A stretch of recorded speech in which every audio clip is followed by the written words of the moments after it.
Namaste. Very welcome, everyone.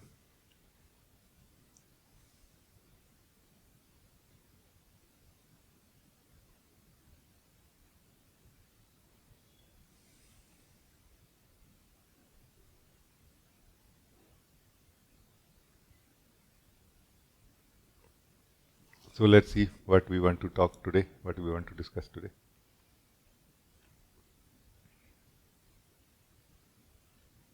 Who want to start a conversation with me?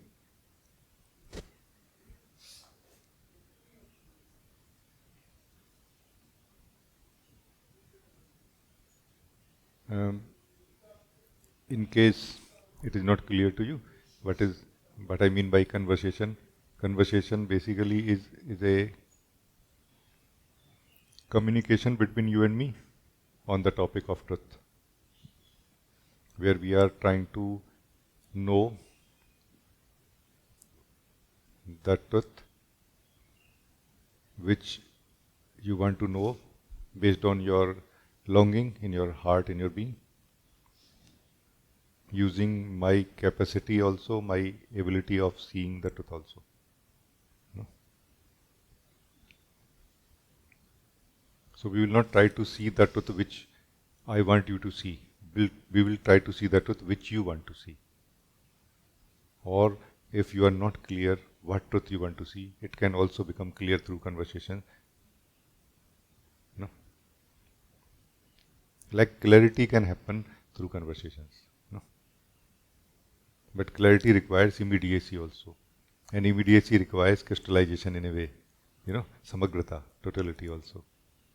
So any one of you who is kind of ready, even a little bit, that can be a good beginning point for us, and that can create sort of a flow in a way. So try to not share so much. Just start with something very basic, 1 or 2, 3, 4 lines, no? And then we go back and forth. Not like you just said something and then I listen, I said something, then you listen. Not like this. Meaning this is also, but more actively listening and actively talking. You know what I mean? Like involved and talking and involved and listening. You know what I mean? I don't know if how much it's possible for everyone, but let us try. No? This way what will happen is that we will start getting the truth, getting to the truth more and more immediately here and now. No?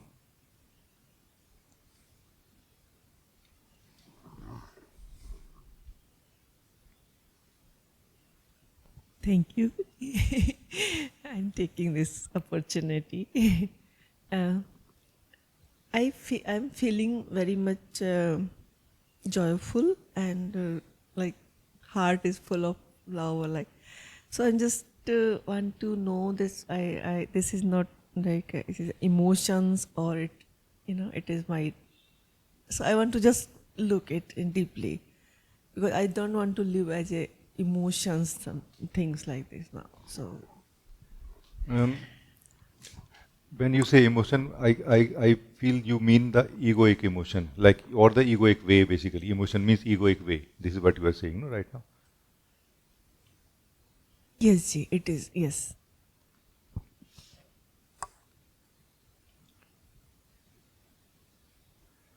For that, what can be the measure? Like how to check this? No?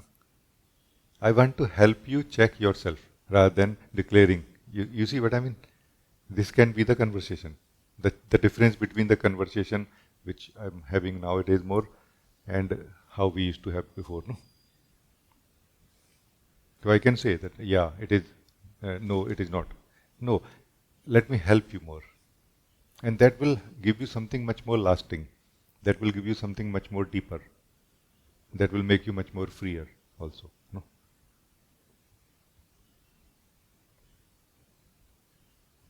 When you say egoic, try to see, sense, feel, what do you mean by egoic? What do you mean by emotion? Emotion means egoic for you in the moment. No?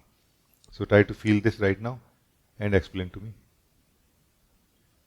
And it will become clear to you whether this state is emotional or egoic state or not.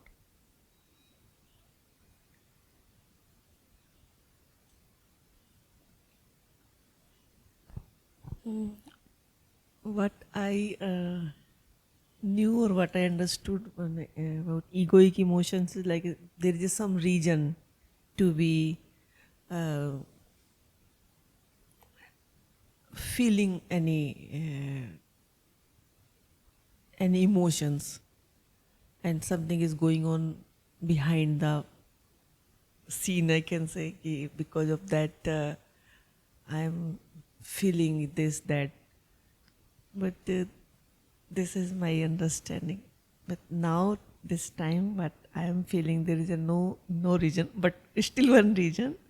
It is I am sitting just in front of you, and I am very grateful for this opportunity. So this is only reason to for my this happiness or joy.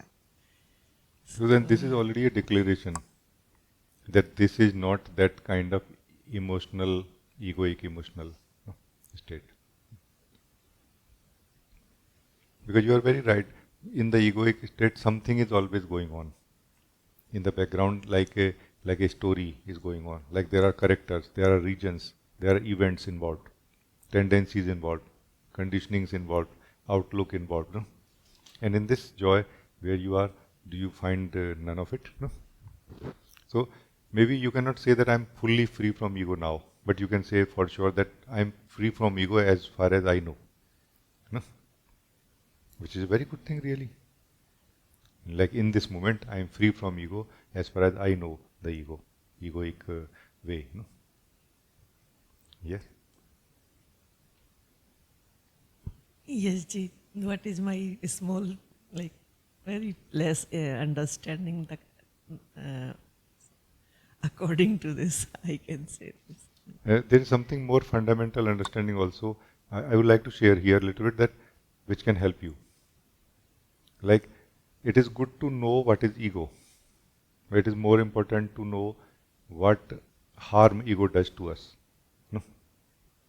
And if you focus on that harm, even if you don't know so much what is ego, you still know in a way what is ego, or when it comes, when it affects, when it mixes with us. No, you see. So we can try to be more fundamental about these things now, because this is mind's way, or this is ego's way in a way to define things more and do less. You know, and we can adopt the way of the soul now, that to be more realistic about things now. Like when you are egoic, what fundamental change happens in you, not in your body, mind, thoughts, feelings? No, you see what I mean? Try to notice that right now, because that change is not here right now. You know, right now you are not in that egoic state. So what is the difference now and that? You know, try to sense that.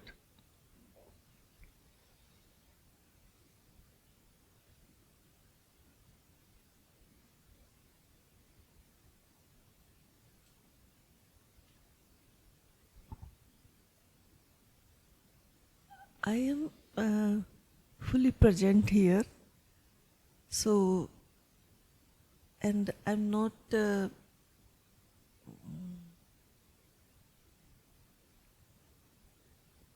I don't have this feeling also like this joy should be continue, or this should, like, uh, remain after the meeting, or not any desire or any requirement to.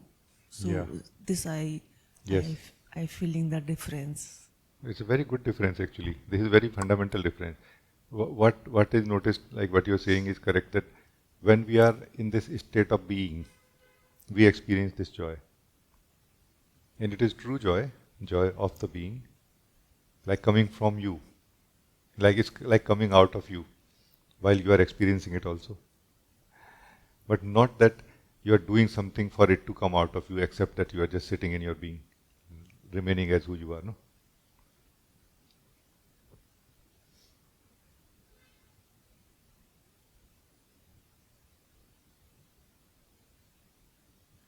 And at the same time, because you are not directly, like this is not the highest reward of this moment. You are not feeling attachment to the joy. The highest reward is yourself. Yourself being yourself. You are being yourself. Joy is only the reward, almost like a side effect. No? like an effect of sitting in your being is joy. No? So that's why you are more happy with the higher gain, higher reward, which is you are living as the truth, and that's why you don't feel I want to hold on to it. No? So in the right state, in the true state of being, many things which happen in the ego state just simply disappear. Like attachment does not happen, for example. Desire for the future does not happen also, for this. And for a valid reason, because internally the being that we are knows, I am not really going to lose this thing ever. It's just always here. I may go somewhere, I may not look at it, I may not feel it.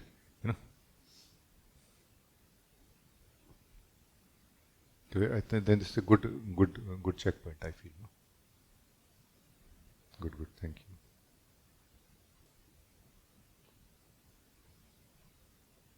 It is more clear when you say that I'm sitting as myself and this joy is a reward. I totally like. It is actually, when we live this together, it kind of becomes more clear again and again and again. And it's very surprising that how something can be joyful or more joyful every time than before. And still we don't feel stillness of the joy, Have you felt that this joy is still? Does it not look fresh every time we hit it? No? Yes, see, and regarding this joy, I can say now my joy which I felt before, it's always like after some time feeling like it's become a state. So if I compare, because comparing give me more clear understanding. So that's why I'm just saying this. So that after some time that start fading away also, but this is growing. So that is the big difference, and fresh also. Actually, that joy which fades away is like the joy we try to contain in the bucket of mind, which has holes. So we fill the bucket of mind with the joy of being or beingness, and then beingness drains out of it slowly, and it kind of becomes empty again. However, this is a different story. It is the beingness tasting itself. Being is tasting itself. No?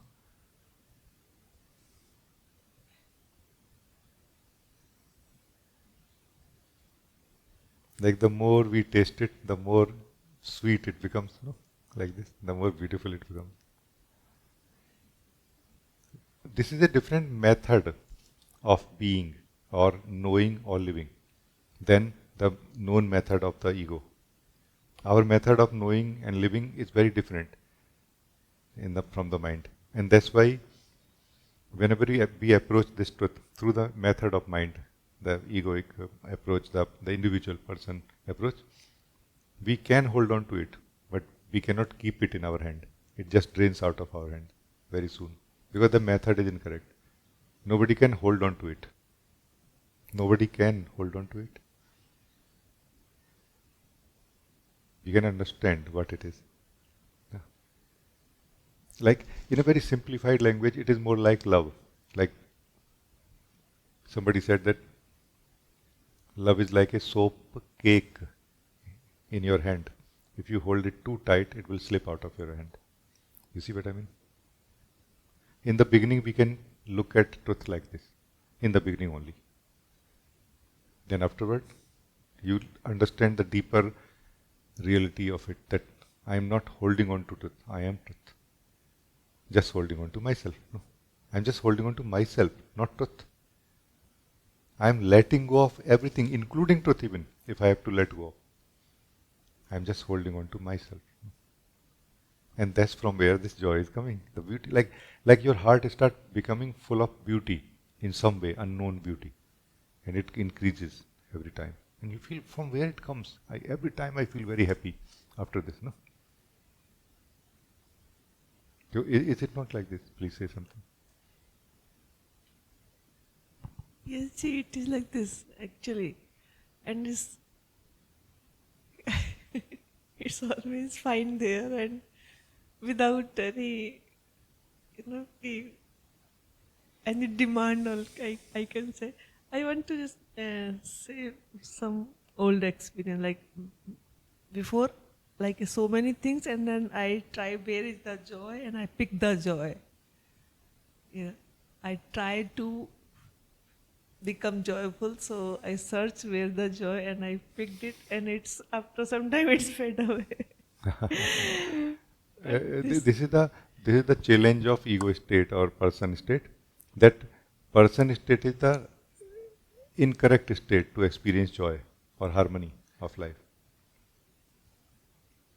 And we are in the ego state, person state, and want to experience harmony of life and joy of being.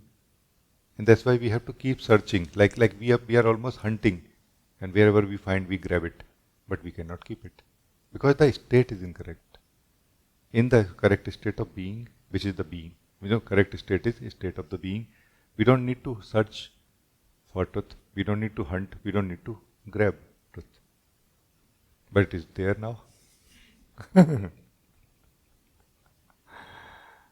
It's just here, always, always, always here. No? Like you just look at it and it bursts open again and again in your heart. No, like oh my God, you know. At some point, it will become clear to you that there is something higher than joy. Even that's you. This you who is living this truth. No?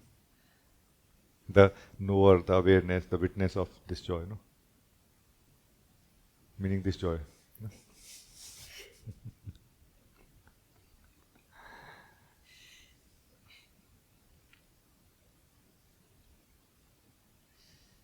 Because truth is higher than even the experience of joy, continuous experience of joy. And it will be known slowly to us. No? So thank you, it's very good. so much, this is all your grace is showering on me. And now I can say this is a natural joy. Just you always like natural. This is not. Natural joy. Sahaj, Sahaj avastha. This is our Sahaj avastha, natural state. No? Natural state, once we get used to of it, no, like once we become comfortable in this natural state, this is the only state where we feel strength or strong. Every other state, even if little bit less natural, feels weak. Here you feel real strength, like strength of our own true existence. We don't feel weakness here. Even to not feel weakness, most probably for most of the people, it is more than enough to gain in this life. To not feel weak, just continuously feel strong and united, not fragmented, not cluttered, not divided, not feeling some pain in the belly. You see what I mean? Like this. This is good. Thank you.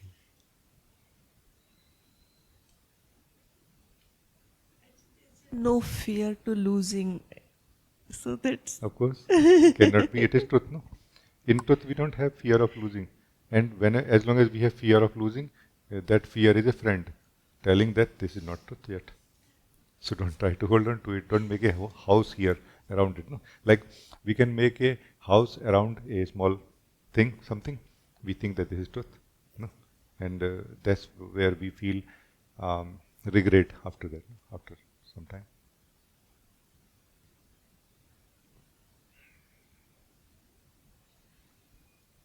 The taste of our being, the truth of our being. No?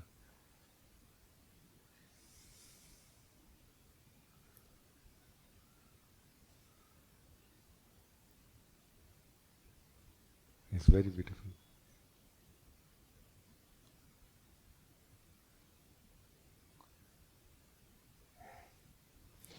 Doubt is not really a tool available in the unity of being, where we are right now in the unity of being. This tool is not available or not required at the same time. So wherever this tool of doubt is available, it is because it is required there. It's just we need to learn how to use this tool in our favor. We are just using it against us in a way. No? So this tool basically is to show that what you are searching for, you have not found it yet.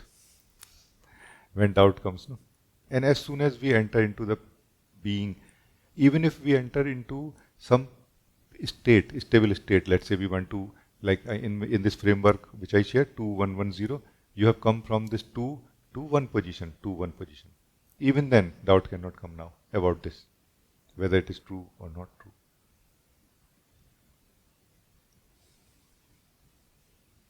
Doubt is a ability of mind, but it is not happening by itself.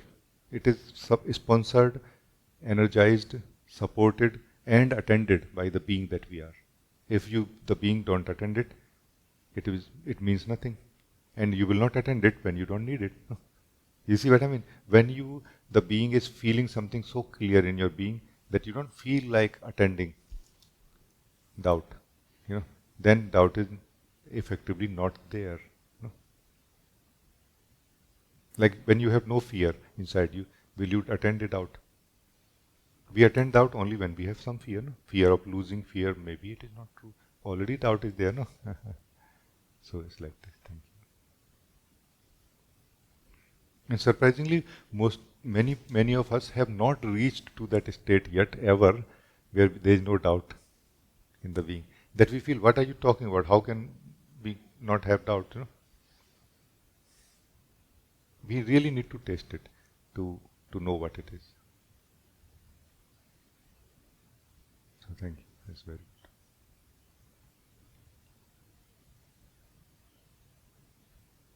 So all I am saying is that the level of being where doubt happens, mind is there, where doubt happens, is not something bad.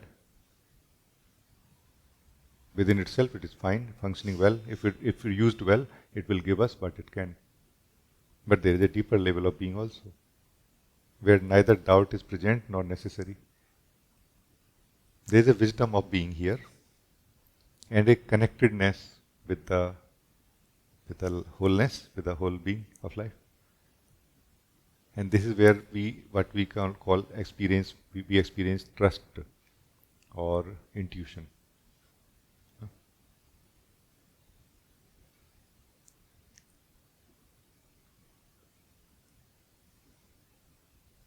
And this is where we allow our life, body, mind to be moved in a way under this intuition, through this oneness, the wisdom of oneness. No?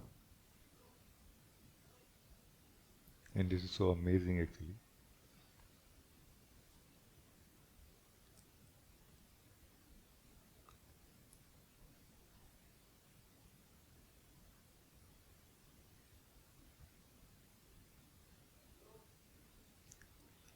And this is actually that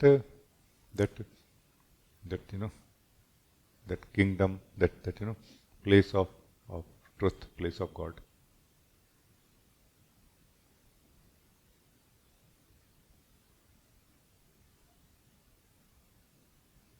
Where that real doer is always doing, and there is no false doer anymore.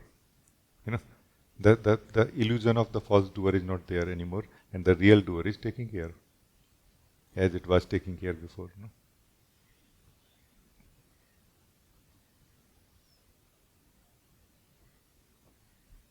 So we are not really, at least in here, I'm not trying to convince you in some way. I'm trying to more open your eyes, help you open your eyes, so that you can see the full truth. Because there is a truth of mind also, there is a truth of body also, there is a truth of doubt also, but there is a truth beyond also. It's like this. Thank you. Dharma, you want to say something? Namaste, Rajee. Namaste. Let me just change this. It's a good topic, intuition. Because I had a strong intuition to talk to you, and I don't seem to have a very strong topic. But I still felt a strong desire to speak with you, so I'll put it on that.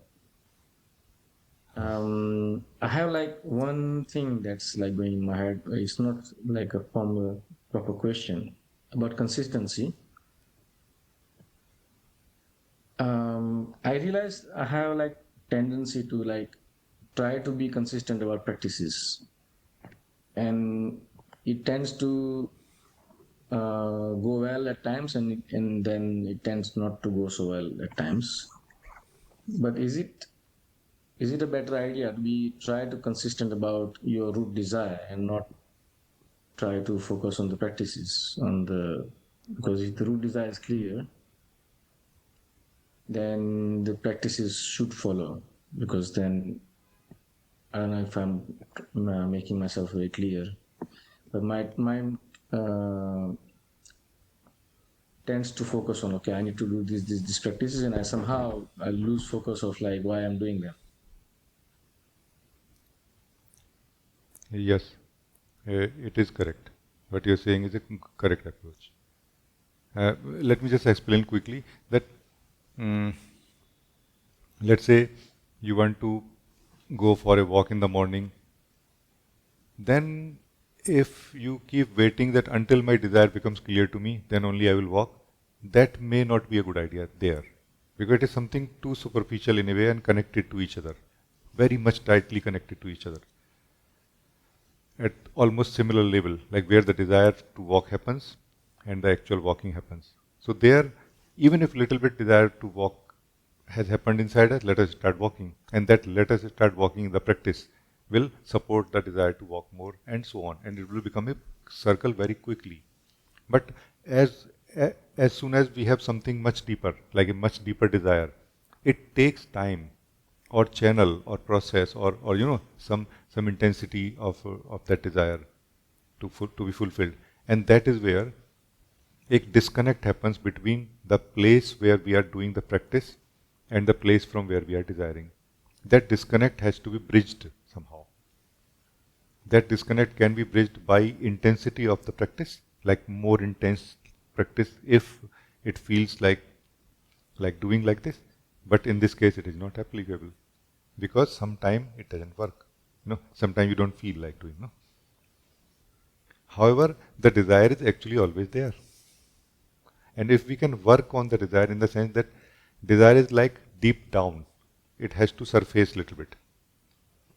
Like it should surface little bit now. Like at the level of feeling, it should come in such a way that when many other feelings are there, it remains consistently. It should surface little bit at the level of thought also. That when different kind of thoughts are there, which are taking up our attention and making us forget the importance of the practice that we want to do, that it reminds us also. So what you are saying is very correct. That if you can refine not in the sense of forcing something, but just reliving it. That what is this desire? What exactly I am trying to do here, and what is the connection of this practice? You know, so that is going to create that connect again. Like that disconnect will be removed in a way, because the time is flowing horizontally. Remember, and all the fundamental work happens vertically from deep to out like this. So we have to keep recreating the bridge again and again, because the time is throwing lot of dust in between. So those dots have to be connected at the level of the soul, where we have the longing for the truth. From there, at the level of feeling in the heart, at the level of thought in the mind, and then at the level of actual action of practicing the spiritual practice. So you are very right.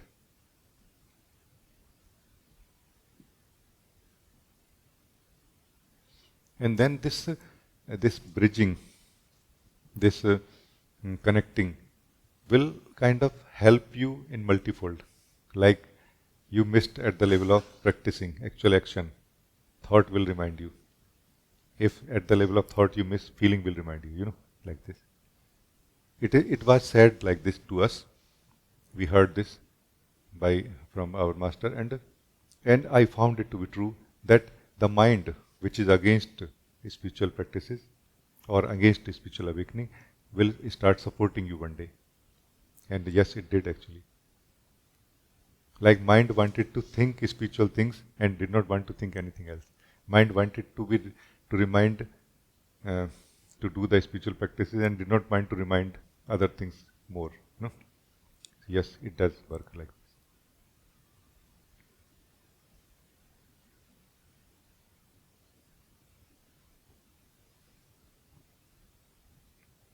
Yeah, thanks. You exactly pinpointed what I wanted to speak, and I can relate very well. I have some relatives who are into, I'm not sure which sect, but they have this kind of routine of meeting together and doing something of Swadhyay, where they pick up certain verses from their spiritual books and then discuss and all that. So I used to think why they're doing it because it's all mental, but now I can see that it kind of strengthens their desire and it strengthens their intention. And at my mind level also it works, and it does really help.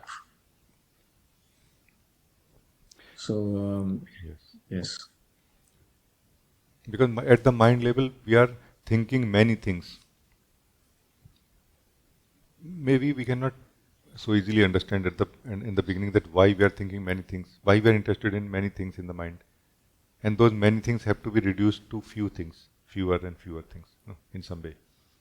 Or at least the focus, the interest has to come in the spiritual work more than any other topic going on in the mind at the moment.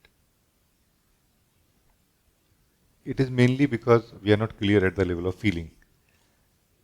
As soon as we start becoming clear at the level of feeling, then actually feeling is what controls our interest.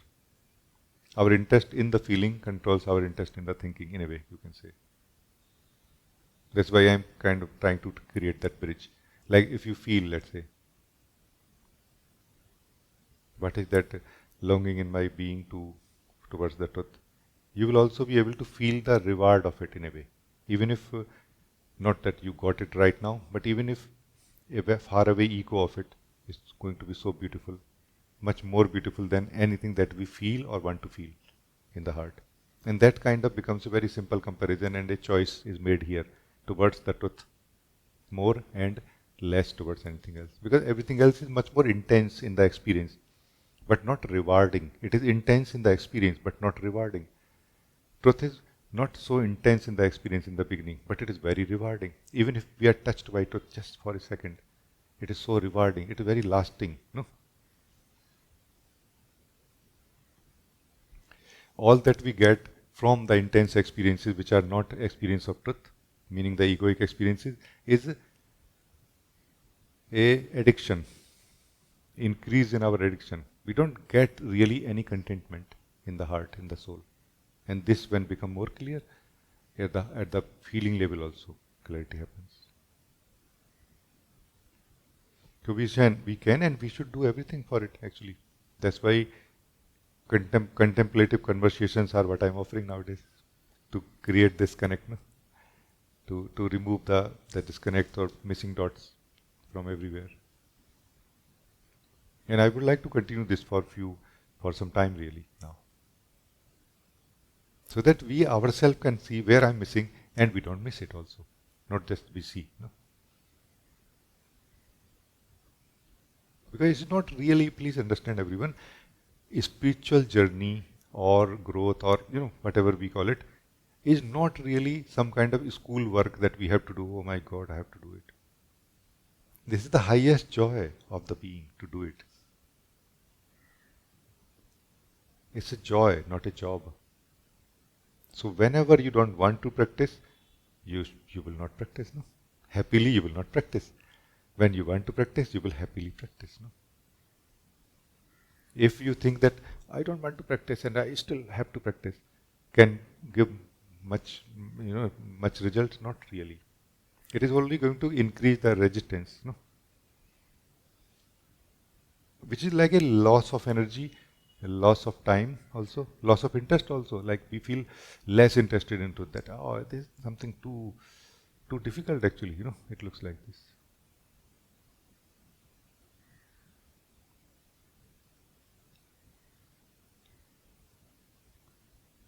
So thank you. I think it's good. Thank you. It's good. Yeah. Anna, you want to say something? Namaste, Rajee. Namaste. I hope it works like this. You can hear me? Yes. Because I changed the place. I don't really know how to formulate it. I know that a lot of joy for me is coming from silence, from the overall silence in the head of thoughts and emotions and so on. But like you were speaking to someone just now, I have a feeling that I'm trying to hold on to it, like to the soap bar. And if we can inquire into this, because I would like to be in that silence naturally, and you understand? Oh, yeah, Yes. I would like to quickly give this example of a story we heard from Osho, and then we look into it. The story goes like this: that there was a delegation came to India from some distant country where they did not have water so much, like they had to travel few like 10-50 kilometer every day to get water, and then they were staying in a 5-star hotel where there was water everywhere. And they found out that okay, the water is in this water tap is what gives them water. So while they were going back, they took off, like they unscrewed all the water taps with them, thinking that they can get water there. And we, the seeker of truth, are also making this mistake, like not seeing the source. So I would say that let us be a much more genuine and serious in sense, not serious in the sense of dull, but serious in the sense of involved or stable, mature. Let's be more mature seeker now, and try to see the full picture from where this water is coming. And even if in this process you lose this water which you have right now, it is much better to go get to the source and have it forever than to just have it right now with the uncertainty that I don't know when I can lose it. No? I said this before, I say this again. It's simple as simple as this. As soon as you start settling in yourself, meaning as soon as you start going in yourself, joy start coming out of you. You are in this picture, be clear. You are going in, joy is coming out. If you hold on to the joy, you will come out of yourself. If you continue going in yourself or keep holding on to yourself, joy will keep coming out of you. It's really as simple as this.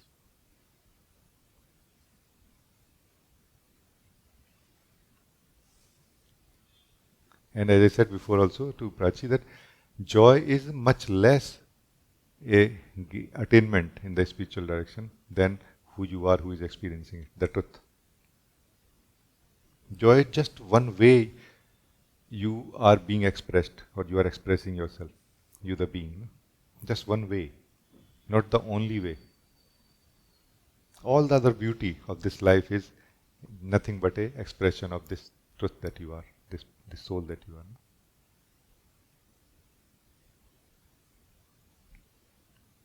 So please tell me now, how is it?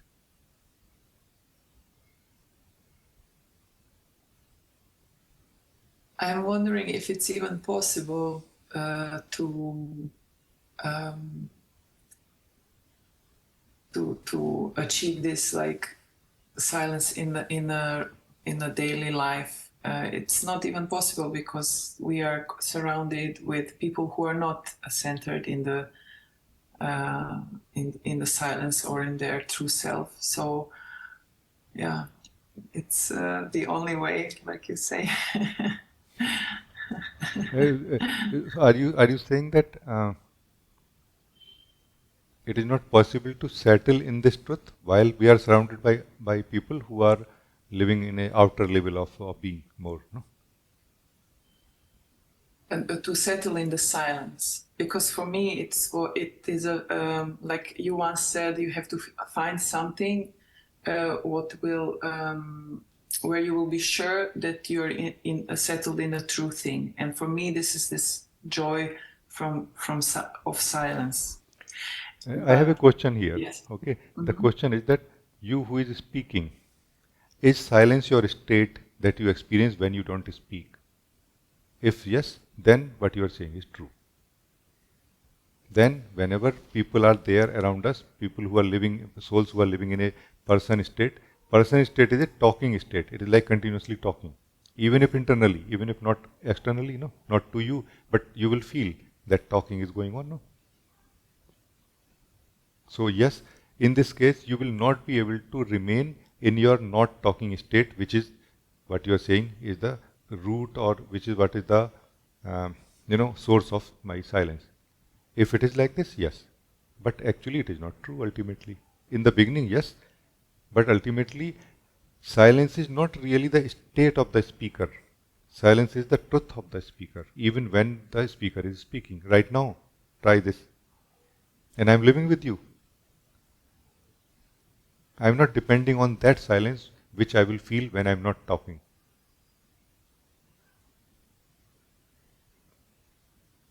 I am living that silence which is my nature, even when I am talking right now.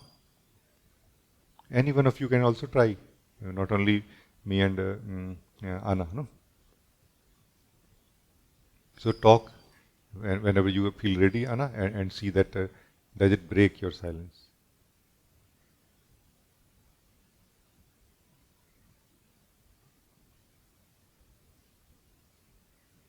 And I'm not agreeing that silence is the ultimate word for this state or this truth, but I'm just using the word that you have given to me.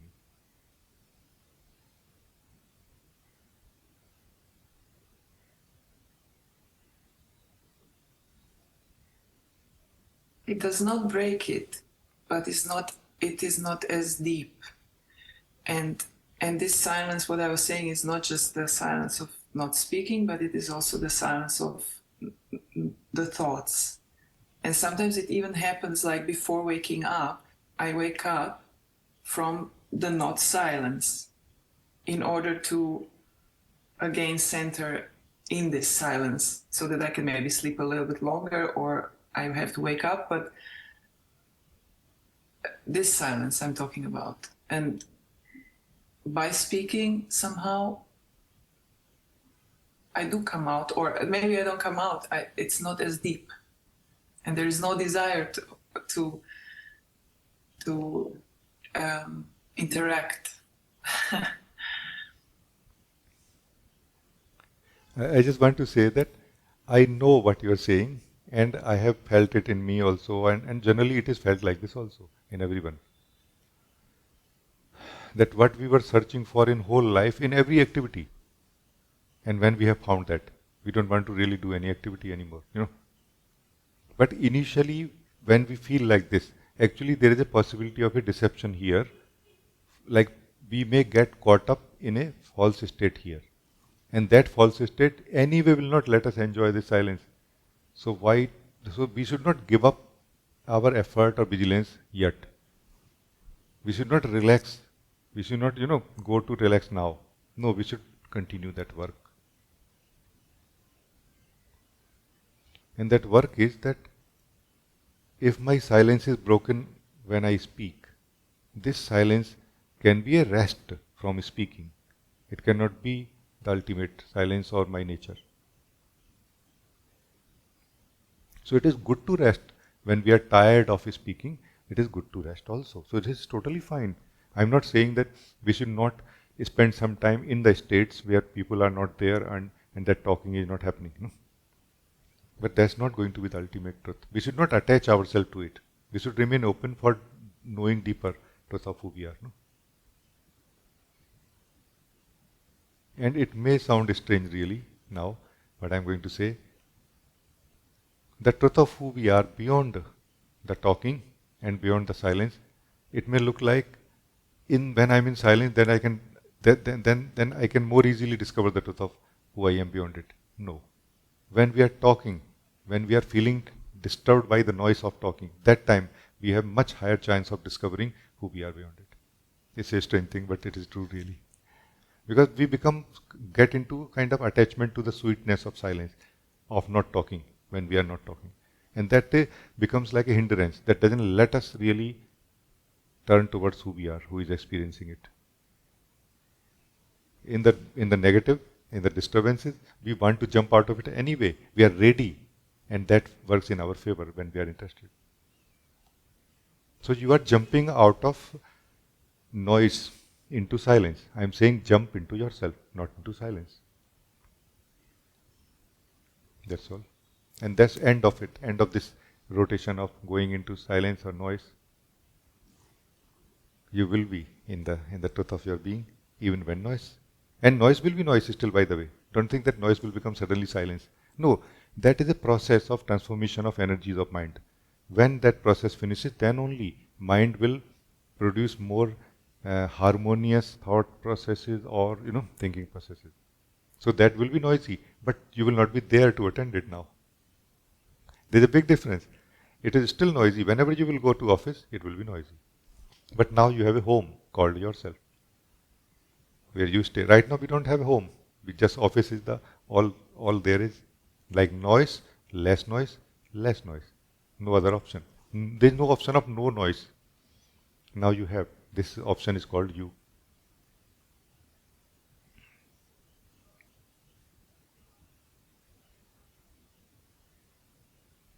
So please be clear. I'm just sharing with every one of you also that please be clear that the silence of the being or the joy of the being is not something which is not there when the experience of disturbance is there inside our body mind.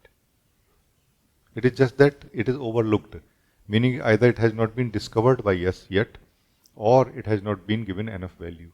Like we still feel like no, like we are, can I say like this, that as if we hate the noise of the mind much more than we love the silence of our being. No? Can I say like this?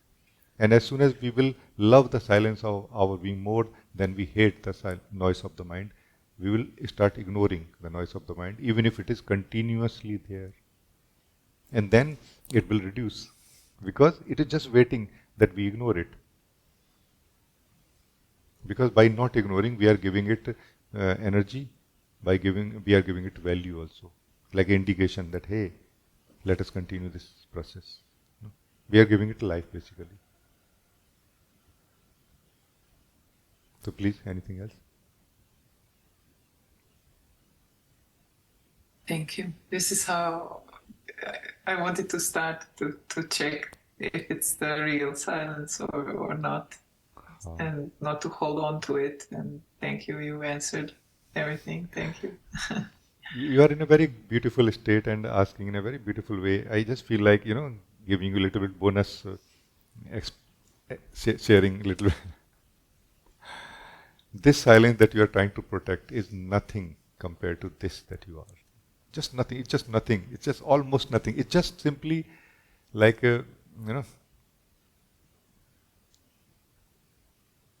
like darkness is still there. Just the fear that happens in the darkness is not there. This silence that you are talking about, which is the absence of noise, it's just almost like this. What I'm talking about is light, which is radically different. One very beautiful thing Madhvi shared with me today. We were talking in the morning walk and talk. She said there are two things. One is radical, one is moderate. And what we call spiritual growth is moderate. What we call spiritual awakening is radical. So I would say be ready for the radical, while continue moderate change or growth. No? So it is good to be introduced that, there is something called silence also against the noise. But it is also that we should not settle here.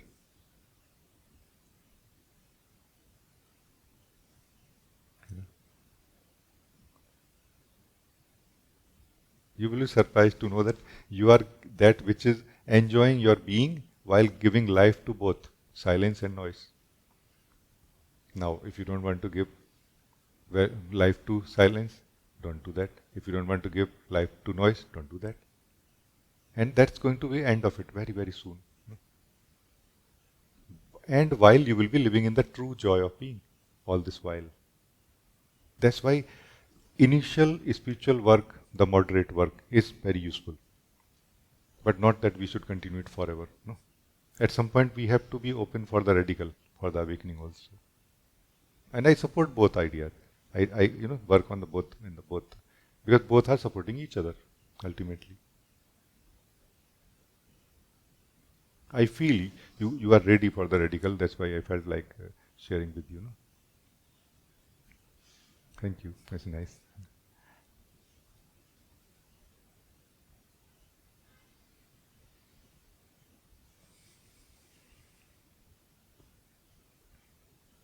Deepa, you want to say something? So, in terms of energy exchange, does it affect on our koshas or it does only work on body and mind? Energy exchange. Yes. What is energy exchange? Can you explain to me, like, what Yes. is it for you? So whenever there is any form of communication, verbal, non-verbal, any form of, rune bandhan, there is energy exchange, right? So does it happen on body and mind level only, or it also impacts our koshas, our five koshas? Actually, body and mind is also part of the five kosha, no? Yes, yes. Body They being are. one kosh and mind being another, Yes, no? yes. Mind yes. being two kosh actually, manomaya kosh and vijnanamaya kosh, no? Began with this. Yes, Both. yes. So of So course, okay. see, But then, what happens is that what are you talking about? I think, if I have understood correctly, let me explain, and then you confirm that whether this is what you. So what you are talking about is that kosh basically is that structure, existential structure, energetic, made of energy, but actually working as a host for thoughts, a host for physicality, and so on. No? So, in that, energy passes through it, goes and transforms, what you call energy exchange happens. Yes, correct. But does any residue remain in the course or not? This is what you are talking about, right? yes, you got it. Yes. So that basically does not depend on what type of energy passes through us or how much energy is exchanged. It much more depends on the soul that we are, and in a way you can say the internal intelligence of each course also. Like each course also has its own internal intelligence. Like based on that, it grasps things, absorbs and keeps them, or does not absorb and does not let them be here. It just flushes them out. It's like an internal cleaning process based in some wisdom, which ultimately comes from who we are and what we know about ourselves. Initially, for example, like a child internally knows, its body knows that it should not hold on to the food. It should only extract the nutrients from the food. No? And so its body already throws out everything. But as its mind will grow, its mind will start dominating the body. Body is intelligence now. Like the psychology will affect the physiology now. And now the body will also start behaving differently. Like the digestion of a child is very different, very natural, much more natural than digestion of a adult, no? Especially in the urban areas. No? So all these things are basically responsible for what we hold on to or what we don't, no?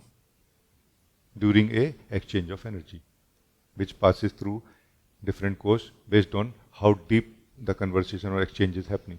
It can be sometimes very physical, like, hey, how are you? No? Or which can be little deeper than that, like the thought level, mental level, or it can be deeper than that, emotional level, no? Also.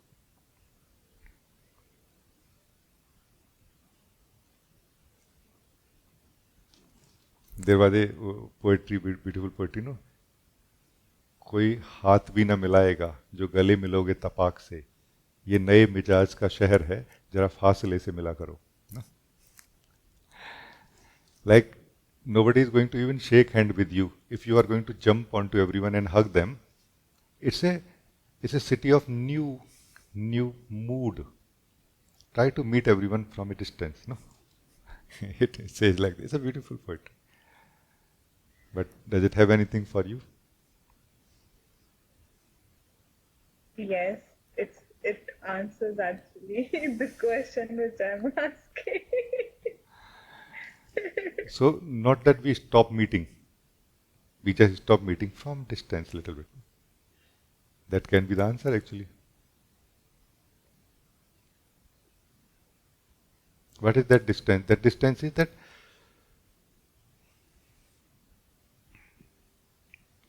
like a very beautiful thing. Once again, it happened, this discussion happened between me and Madhvi today only.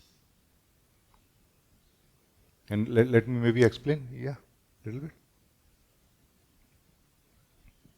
So we are the soul, you know, and we have something called mind. Mind means our understandings about who we are and understanding about life, how as it is, and what we want to get out of it, and everything like this. Together, this core understanding is what is mind. There is a third thing, that is collective personal consciousness. So this is what is sansar. Collective personal consciousness. This is what is sansar. What is on the other side of the soul?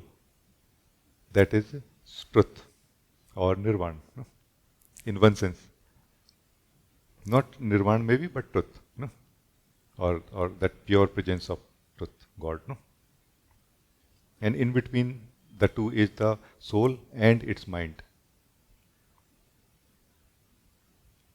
Now the soul wants to connect to the existence. Soul does not want to connect to the world. No?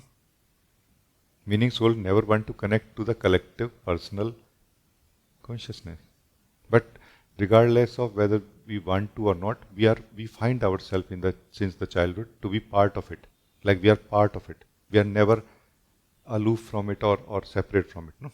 Our only option is how much more involved or how much less involved. Like how much distance from it, like a appropriate distance or like not. You know.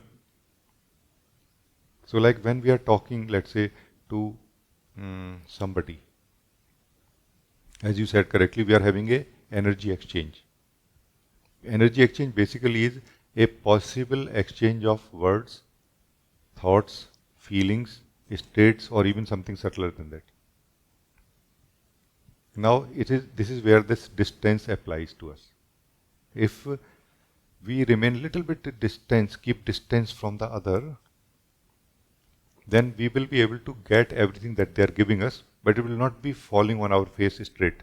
You know, like we will have a gap between it reaching us or in front of us, and then we are evaluating whether to let it go in or not. You know? And from where this distance comes, this is what I want to express. This distance basically comes from our connectedness or anchoredness into who we are.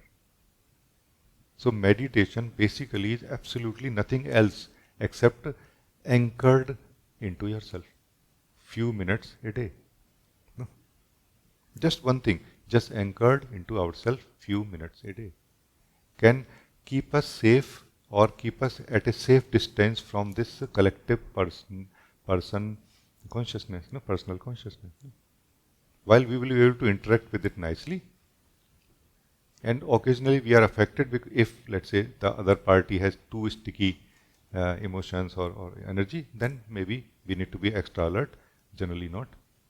But we are quite safe. Like when we come home, our clothes will not be dirty. You know what I mean?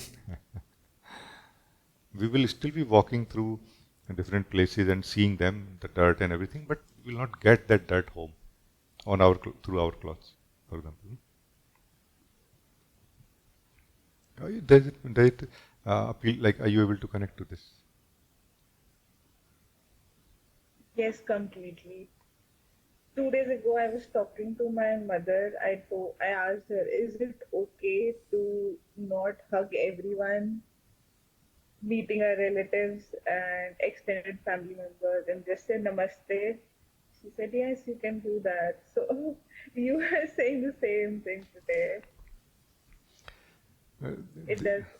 Ah, good, good. This is also an amazing thing that many of the options which actually are available to us, we just don't know that they are available to us, and we keep compelling ourselves for those things which we don't like to do. Also, our family, friend, they have love for us generally, and they will give us certain freedom and like a option. Okay, it's fine, no?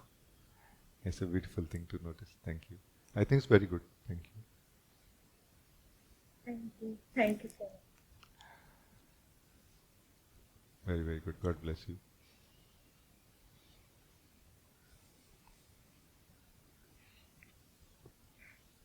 Ojas, you want to say something? Namaste, Rajee. Namaste.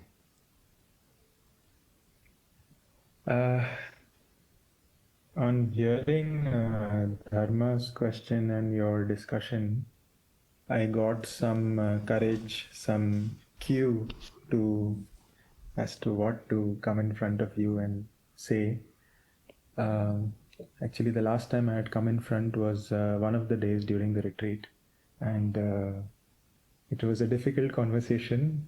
There was so much haze, I was not able to hear you properly and not able to answer you properly.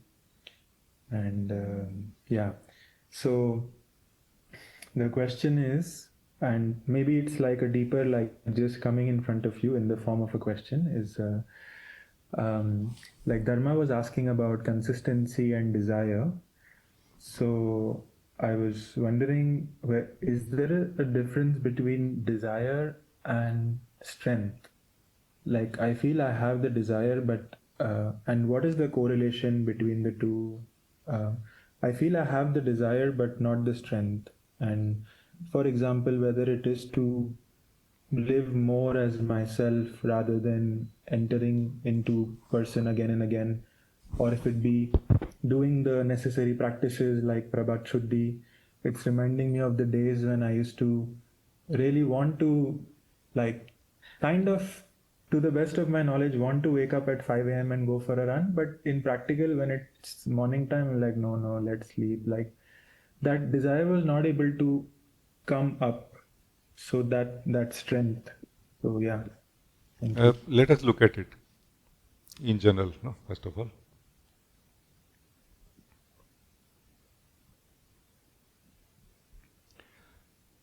I know this now that you are a soul, okay? So I'm going to speak like this. Even if you don't know this, just you can live with me this little bit. And then you can translate it into your understanding of who you are also. No? So you are the soul. Soul does not ever have less strength for anything. So it is not possible for the soul to feel that I have less strength for my desire. But what you are saying is also true. I know this, what you are saying is true. It happens, no? Then what is going on here now? First, that you, the soul, does not know really that you have infinite strength. This is one. You, the soul, feels that I have limited, like there is a certain limitedness about my strength. You, the soul, feels like this. And this limitedness is not only in relation to the strength. It is in relation to many things, like ability to think, ability to see, ability to observe, evaluate, analyze. No. So effectively what is happening is that you are believing, you, the soul, is believing that I have only certain strength. And it is okay, because everybody will have to start somewhere, no? Now this strength has to be used well now. This is what has to be done. Now what is happening in this case is that the available strength, like let's say you have 100 unit of this strength available right now, not the infinite, which is available to us inherently. You know, when I use the word inherently, meaning we inherit from God, whatever. It brings such a divine sweetness in my heart always when I say like this. You, the soul, inherits infinite strength from the God always. So when we feel that I have 100 unit of strength, let's say, out of it only 10 unit of strength is available. Not all of it. Because rest is being spent in other desires. Now you need to be smart rather than, forcing yourself too much. You need to be smart in the sense that I have only 10 unit of strength, like 10% of my strength available this for this spiritual practice or spiritual practices. What to do? How to maximize my results out of it? No. First is that you see this, and as a result, what will happen is that you will stop feeling bad about it. Feeling bad, you are losing, you are spending your strength in it. Because what is feeling bad? Feeling bad is a negative experience or a state happening inside us. To cover it up, to remove it, you need strength again. That strength is spent in it, and you came back to normal state again. You got nothing out of it, just energy wasted. But if you can stop feeling bad about it, that energy can be saved now. No? That strength is saved now also. So you can be neutral about it, like, yeah, it is how it is. So there is a lot of strength, your limited, out of your limited strength, a lot of strength is being spent in negative, positive experiences which are more like a turmoil going on internally, like a conflict, like an inner conflict going on. We can free that strength from there.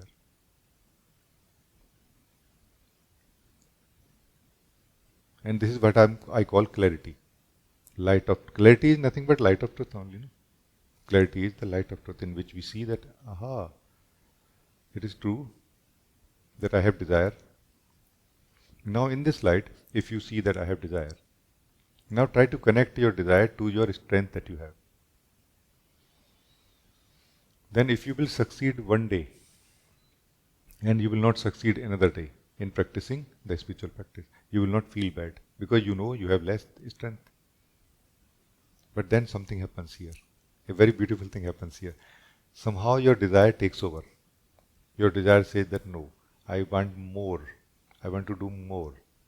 And then that more will bring more strength either from the inner conflicts or directly from the soul that you are.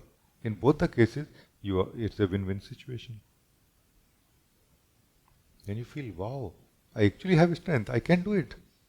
Then when you feel I can do it, you are able to do it even more.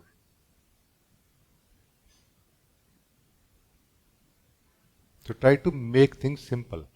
Like what is happening is that the inner conflict is loss of energy, lot of loss of energy is going on, and you, the soul, is feeling weak. Now because you, the soul, is feeling weak, you feel, I really don't want to do anything actually. Like I just don't want to do anything, but I'm not okay the way things are. So something has to be done. So I'm telling you this something, what can be done. Like be wise. Use AI or, OI, as I say. Don't use AI. AI is the artificial intelligence, no? Intelligence of the mind. No? Use OI, original intelligence. That is the simplicity, the common sense. Use common sense. Like, hey, I am the one who is suffering. Let's be frank about it. Not my thoughts, not my feelings, not my body, not my day. There is no such thing as my day separate from me. It's me ultimately who is paying the cost of everything. No? As you will become clear about it, you will utilize it well. No?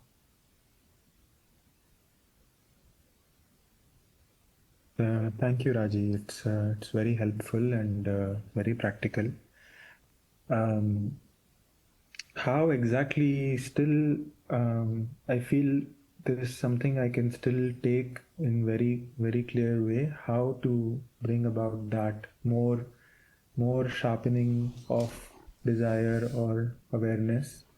But this sense of more, there is constantly, like often this sense of more, like there's so much more possible. And Yes. yeah, so yeah, how I can more and more be tuned into that, no, I'm not getting the most, and not like, okay, accepting that lack of strength and lack of consistency, but still like just tuning more into the desire. Anything, any practical things for that? And that practical thing basically is generally what is happening in this state where what you are talking about is like a fog is going, it's like a foggy state. There is like a fog here everywhere, uncertainty, not clear. Start with very small steps, but with certainty, with clarity. You do very small things, but do with more clarity than usual. And as you will stick to the clarity, even with the small things that you will start doing more things with clarity. And you will not have to fight with the fog, rather you will just increase the light in a way, Like fighting with the fog, what is going on is that you are confused right now, not that you have confusion. So these are the two different states from the perspective of the soul. From the perspective of the person, they are same. I am having confusion and I am confused is the same thing for the person, but for the soul it is not. For the soul, I have confusions, meaning at the moment I don't have any clarity, but does not mean that I cannot have any clarity or I don't have any other tools or powers. No, you have other tools, like mind has reached to its maximum limit, let's say, here at the moment, and it is not able to produce any clarity out of thinking continuously all over again and again. But there is some other way, there is some other technique or capability in you, the soul. That is what is the way of the soul. So that is clarity.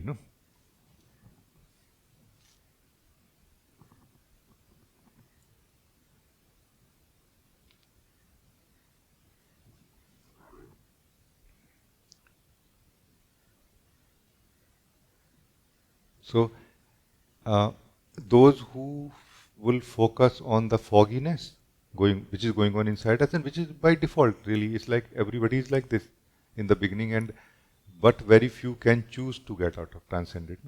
How to transcend it? First of all, not fighting with it and trying to not involve with it. Like trying to do your own business, do your own job, not with it, but kind of without it. Like on the same lines, but trying to bypass it. Transcending the mind involves bypassing the mind also, not fighting with it, not like this. One day we can transcend the mind in the sense of making it a staircase. Like it is like an obstacle, like a stone, like a mountain in front of us, and we can make a staircase out of it.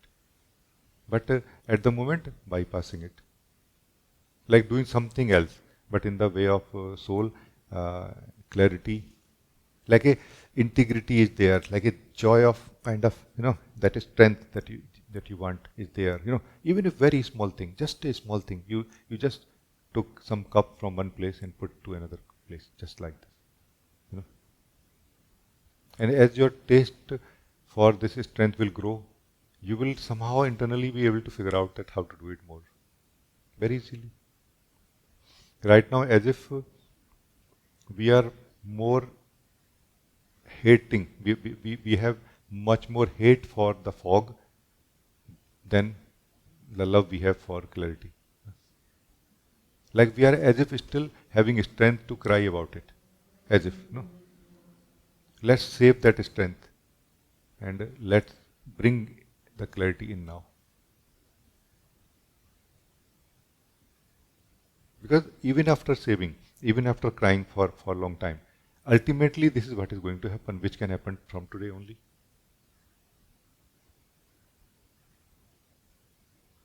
So there are two things. One, that you, the soul, is being affected or troubled by the fog. Another, that you are fueling it also, which you don't know mostly. So as soon as you start doing things in the way of the soul more and more, that is clarity, integrity, focus, samagrata, you will stop fueling it. And by that, during this time, you will not be available to be troubled by it also. Do you see the bright side of it?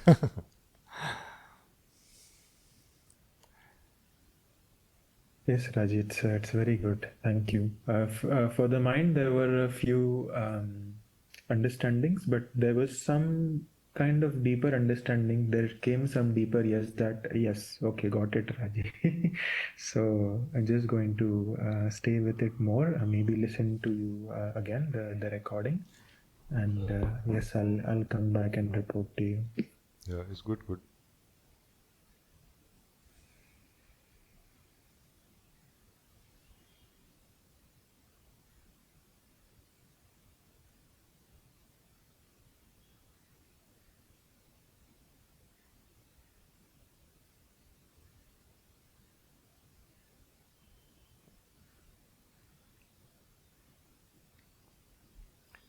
Nishant, you want to say something? Namaste, Rajee. Namaste. So I would like to have a conversation. Yeah, go ahead. Let's say the objective of the conversation is to have the conversation.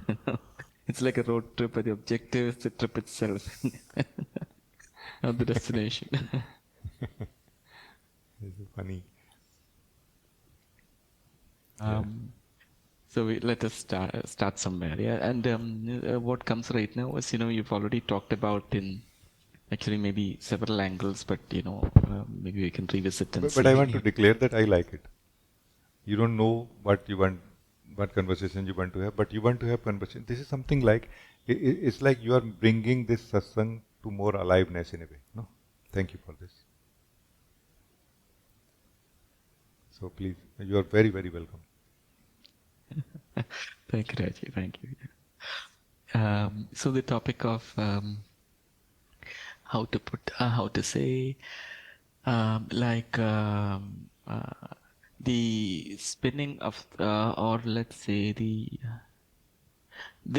so the mind, let's say the working of the mind, silence, and so let's say the mind, silence, and the being. Yeah. So what I mean to say is that there's a usual state in which we are thinking all the time. Yeah. That's that. Yeah. And then there is silence, which is like stillness. Yeah. Now this stillness can be where we have sufficient discipline to stop the mind functioning. So the mind is silent, but we are still the mind, but we know how to keep it silent now. Yeah. There's also the other. Were you about to say something? There's also the other option where, as from being, where we've slipped out of the mind itself and we're in the being. Yeah. Yeah. So I just want to introduce this. Maybe you can respond and. Yes, yes, correct. It's correct actually. So it is said that the moving state of the presence, is mind. The still state of mind is presence. It is said like this in some disciplines. We can say the individual consciousness is what is presence. When it is moving, it is called mind. When it is not moving, it is called the individual presence. Like this, individual self. But still, it is the activity, is it not? It is a activity happening in some light. It is a activity happening in witness of something. Like something is there to witness it actually. Even when the noisy state, like moving state, like when the mind state is there, then it is witnessed, it is noticed. And when the still state or silent state is there, it is witnessed and noticed. No? And who and what witnesses is that being that you are talking about. So this being is never absent, even when the mind state of the individual is there, meaning movement is happening. Meditation basically is not really to come to the stillness of the mind.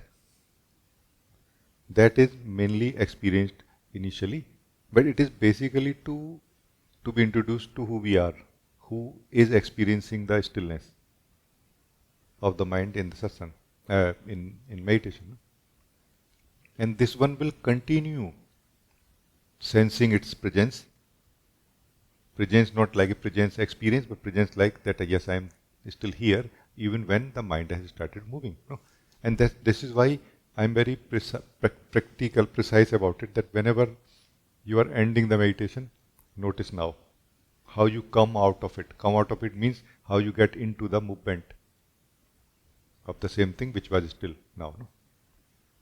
And this is where we stand a chance to experience who we are beyond it, beyond both.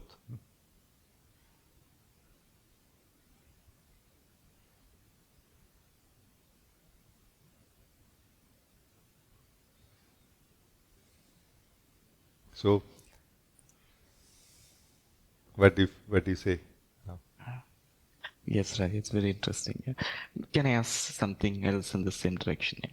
So the movement of the mind, it cannot happen like independently, right? It needs fuel, so to speak, right? So in some ways, why we are unable to stay as a being is that we have this tendency or propensity to use this fuel, right? And we directed the mind, and then it takes off from there. So I'm wondering, is there any other alternative where we can direct this fuel in some other direction so that we don't spin the mind, but there's something else that can be done? That something else actually is the way of the being. No? That is the harmony, living in harmony. No? What is harmony actually? Let us try to understand here. Harmony begins from who we are, this being that you are talking about, beyond the movement, beyond the stillness also, beyond the silence also. No? This being that we are, this soul that we are, is the harmony itself actually, but also it is connected to the harmony of the wholeness. No?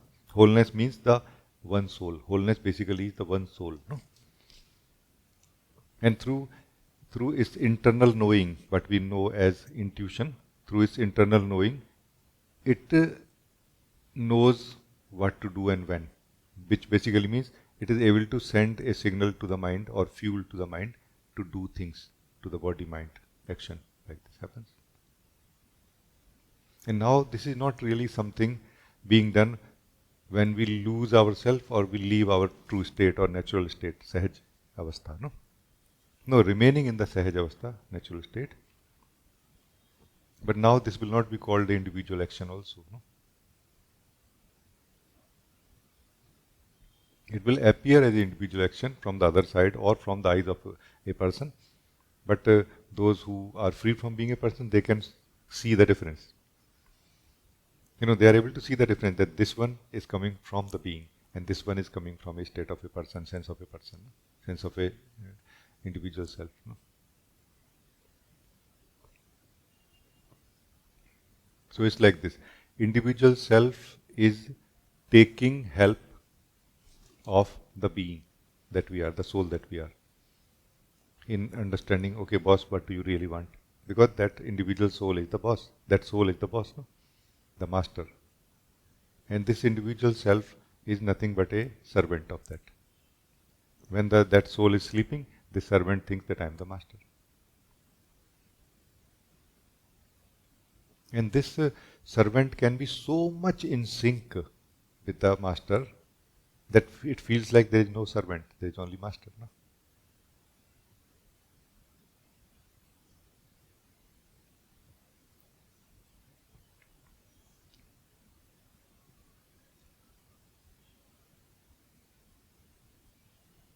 So there are two, three subtle understandings in the soul which give this experience, different experiences. Like one level of understanding in the soul, impression in the soul is where it feels that I am separate from the body, mind and actions. And at the same time, it feels I am separate from Supreme Soul also. Same, in the same go. The same impression separates us from the body, mind and from the Supreme Soul, the Source. And it's a very beautiful, perfect state for being blissful. No, it's a blissful state of being. But somehow there is a little bit of a conflict here. No, like just a little bit of conflict left, incompatibility in a way left. No? And that is improved or can be improved, like this. Do you feel that we are going in the right direction? Because this is something very subtle. This topic is very subtle and it can go in any direction, but I want it to go in the direction where you want it to take. No? So please tell me that. Yeah, it's very good direction, Rajee. I didn't have any particular direction, honestly, yeah, but it sounds really good. Thank you. Because ultimately, you are going to declare at any point of time that is it a perfect day or not, and who you are.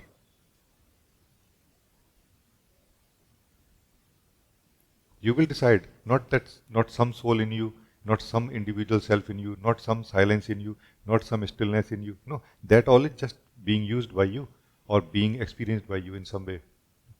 You are going to declare that whether all of it is perfect or not, and how you will declare it. From what wisdom you will declare it, no? And you can find out that right now, immediately in this very moment, that from where you will declare it. No? So, what I'm trying to say, Nishant, is that soul is as if still having little bit of a residue or like a hangover of the dream of an individual when it is troubled a little bit by the actions, by the activities, by the noise, by the so-called noise of the mind. No? Not that mind cannot be troubled, not that energies cannot be disturbed. Yes, it is possible and it is okay. They need to be refined, re-engineered if we don't want the disturbances to be produced by them. Like your muscles, let's say, of your physical body, no? Of your physical body muscles of arms and legs, let's say, are too frozen, and you start running suddenly and doing weightlifting and all, you will be troubled, obviously. No? They will produce experience of disturbance. Is it something bad like, oh my God, I have forgotten myself? No, you have not, no. Maybe you have forgotten to exercise, not that you've forgotten yourself, no. So you should have exercised slowly, no. What is slowly exercising? Training our muscles. We are training, giving training to the muscles, no. Training our body basically means we are giving training to the body, no. In the similar way, all the energies can be given training or not. For better performance, for better participation in what we want to do through them, no. But it is not really directly connected to who we are, no.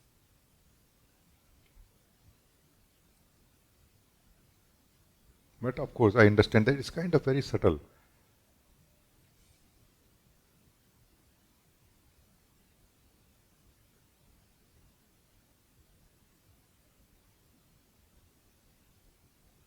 So there's some term used like end of person. Say some term used end of the false self.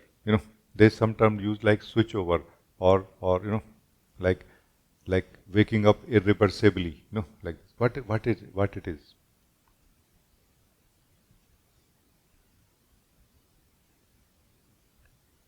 There's a individual self which is troubled in some way, which want to wake up, which want to know the truth, which want to be more blissful. And that individual self is not there anymore.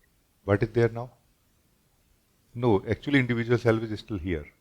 But this individual self knows now that actually I am the soul. And there was never a individual self. Not that individual self disappeared. No, the misunderstanding, the soul that you have has been removed. Only misunderstanding. From the perspective of the soul, only misunderstanding got removed, not a individual self got removed. It's a beginning of new life now. Now let's say you don't know anything. Still you are so blissful and excited, like a child. No? Like, yeah. Like a real life now. Everything real. Everything. Even the noise of the mind is real. No? It doesn't trouble us really. Because the soul is made of truth. Whenever anything hits the soul, only the bliss comes out of it.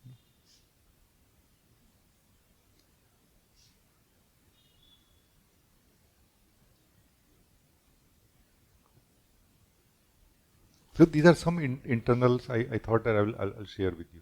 So it's good? Very good, Raj. Very good, yeah. Can I just say one more thing here? Yeah, please. Very good. Yeah, when you were talking this way, it just somehow it struck me also that, like a situation where somebody is playing snooker or billiards. Yeah.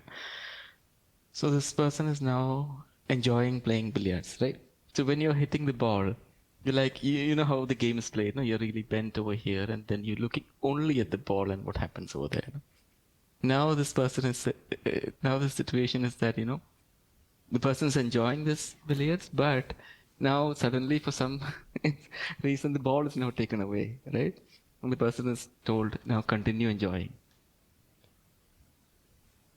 So now that focus is gone. No? So from here, where it's laser focused on the ball, suddenly the view becomes more, and you're supposed to now operate and enjoy from here. No? Does it make sense, Rajee? No, it is not like this. Not in my experience. Let me just introduce one more thing in the view which you are sharing with me. So you are playing snooker and focusing on the ball. All of it is exactly as you are experiencing. Just one more thing is introduced now. That there is one more element or aspect in you which is witnessing all of it without doing anything at all. While the totality, the samagrata of the action still remains, that feel that I am doing it still remains. This who is aware is the being. This is the truth that we are. The other aspect. This is that second bird, which is all the time present. It just has to wake up in one sense, or the first bird has to recognize that there is a second bird also. And as soon as once the first bird sees that there is a second bird, there will never be one bird now. There will always be two birds now. Something like this. This is what is opening up or awakening. Recognition or like a awakening of the second word in one sense. But where? Because second word is the only truth. It never goes anywhere. But more, the second word got recognized or known by the first word in a way, like this.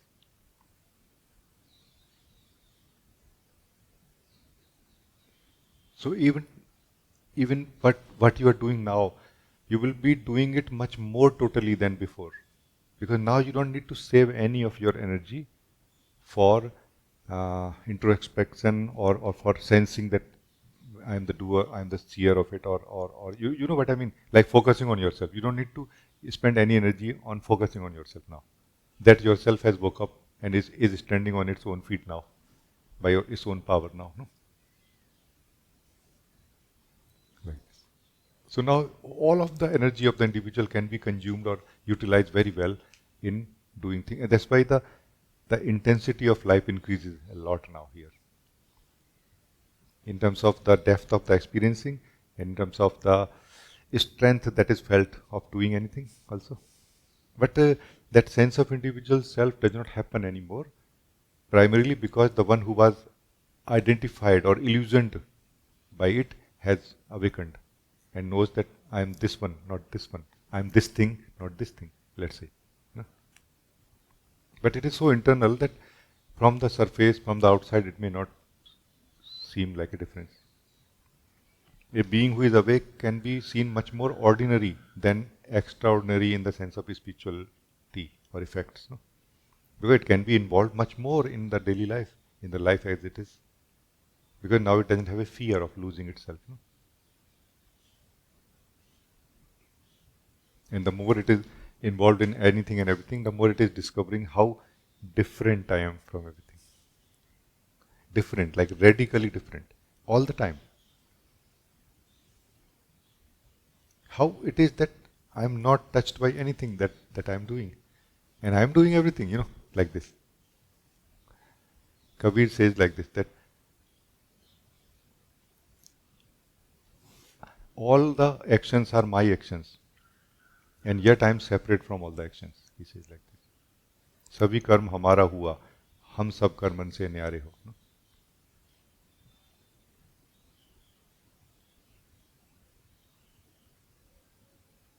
Neither I am separate from anyone, nor I am one with anyone, he says. Na kahu se न्यारा hua, na kahu ke sangi ho.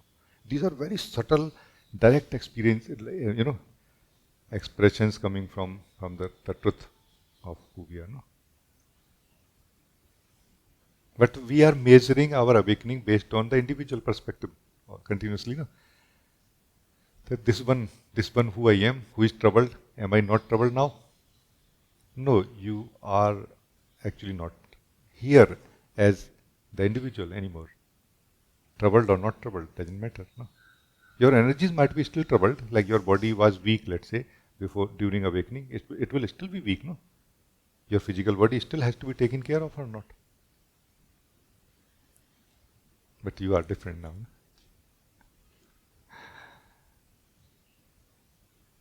You have discovered the inheritance. No? I feel like this. We have discovered the inheritance. We inherit Amrit Putra. No? Amrit means nectar. No? Putra means son, or Amrit Putri, no? Daughter, like this. We are born out of nectar. We are made of nectar. We are made of this eternal life. No?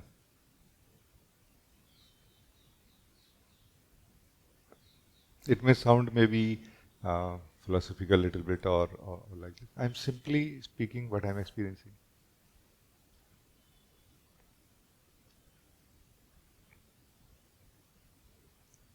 It's beautiful. Find out, discover, live this. Individual life has its own different game, you can say. It's a different game altogether. The soul that you are is different thing. Totally different. There is no actual connection or comparison or like this, that okay, like somebody was, a sadhu met Ramakrishna Paramans once and said that, I heard that you are a great saint or something like this. I can walk on this river, no? Ganga, can you walk? Ramakrishna Paramans said, how much time you took to get this power? He said, 25 years. Ramakrishna said that, I give 25 cents to the boatman to cross the river. Why should I bother about these things? And these things are seen as the sign of awakening. It is nothing but an extension of the same person or person's desire that I want to be all powerful, but I want to remain a person. So if you want power, then person is the way. But if you want peace, bliss, joy, celebration continuously every day in life, then being is the way. Being free from being the person is the way. No? If you want to feel the hands of God in your own heart, in your own existence, and every day, so not like in some particular state of prayer only, no? Then being is the way. Like being free from being the person is the way. No? It's a real life basically. Person life is also there. But that's more seen as an imagination or a continuous dreaming, continuous thinking from the perspective of the soul that we are. No? But I'm open wherever you are. Let's begin. Let's have some conversation. Let's go a little deeper. Wherever we are, I'm available. No? Are you available? Let's talk, like this.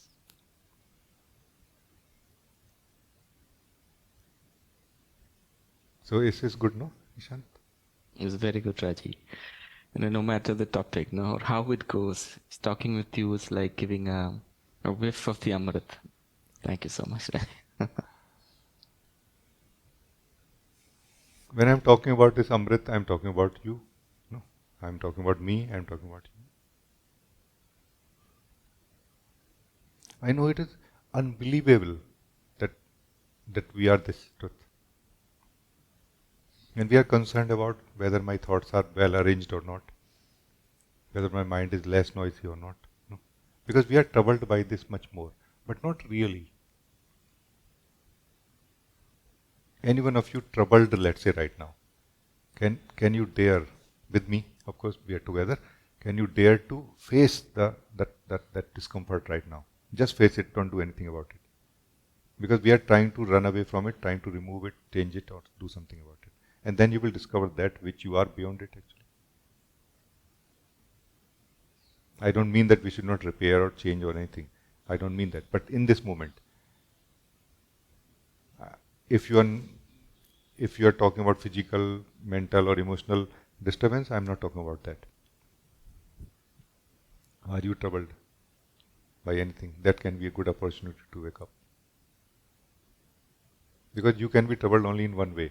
That one way is that you want to be yourself and not able to. And for that you should face this longing. You should live this longing. This longing has a guidance internally. So we will have to face the pain of separation to be united to the beloved, to the Lord. No? And we are trying to cover it up in every way by doing many things, by saying that no, right now noise of the mind is more important, physical, this is more important, that, no, something else is the problem of the soul. Let us come to that right now, and you will start immediately going deeper in this direction. This is what is actual real growth for me. This is what is actually really growth for me. Which is like a growth, like a moderate, which is like a radical also at the same time.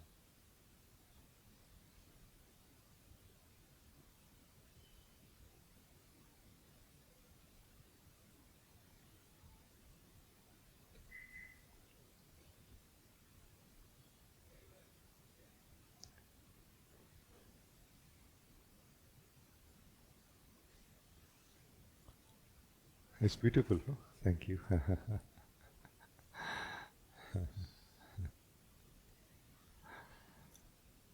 Anna, you want to say something? Yes, even before you started speaking to Nishant, I wanted to do this, and now it is a beautiful continuation of your conversation with him. And please bear if it's going to sound from like I was asking myself, I was doing this self-wonder now, and I would like to do it with you. I would like to do the self-wonder with you, because it was, although so deep, like I know that I'm silence, I know that I'm nothing, I know that I'm everything and in everything, there is still either or, like either I'm not that or I am that. And also, if it's not even verbally expressible, there is still, and as a continuation to what you were speaking with Nishant now, it seems like, and I would like to look at you also in the eyes while we do that, because I tend to, but you know what I mean? It's like there's always some mask can come, and because even by going in like this, it's kind of like I'm going in,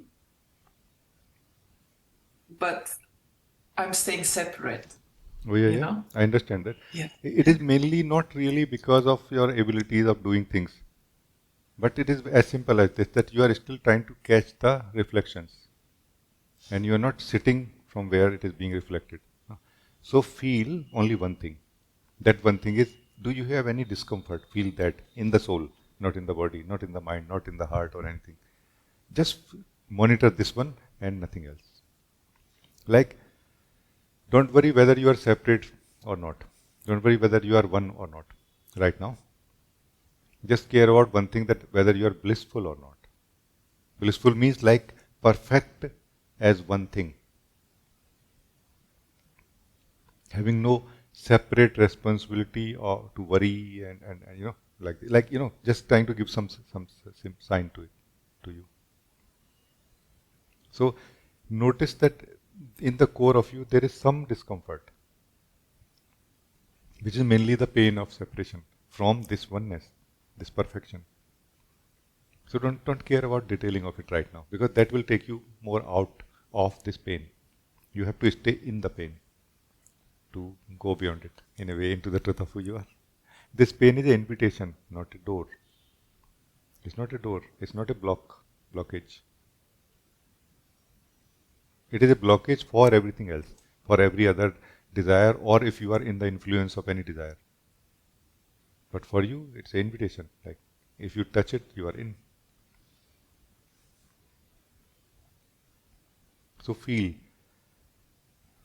very genuinely, very, very carefully feel that, do I, the one who is living the body, the mind, and its happiness and unhappiness, pain and pleasure, do I have any pain or any sense of lack or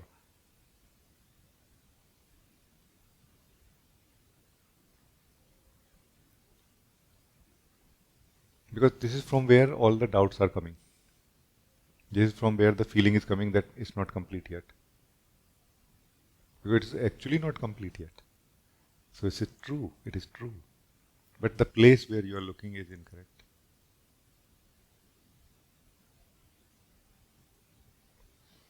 When you think that your thoughts are separate from each other, like thinking differently, and this is the problem. No, it's not. You are just not joyful. You, the one who is looking at it, is not joyful. That's why they bother you, in a way. They may be not correct, but they cannot bother you. They cannot cause you unhappiness.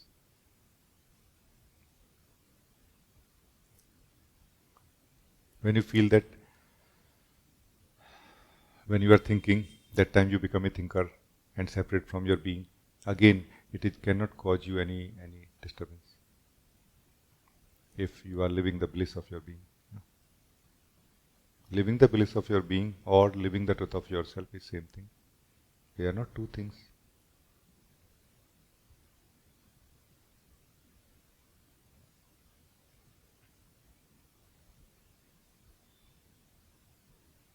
So allow yourself to live the bliss of your being. And then try to sense, is there any pain in you? But don't let it be a pain which you can see. Go to that pain from where you are seeing everything. If there's any, because there is a possibility that there is some pain. So feel, don't see. Seeing will not work here. Feel more like feeling internally, very deep, like the one who is feeling everything is feeling itself now. That is there any incompletion left in me? Is there any pain I am feeling? Like something is less, something has to be completed.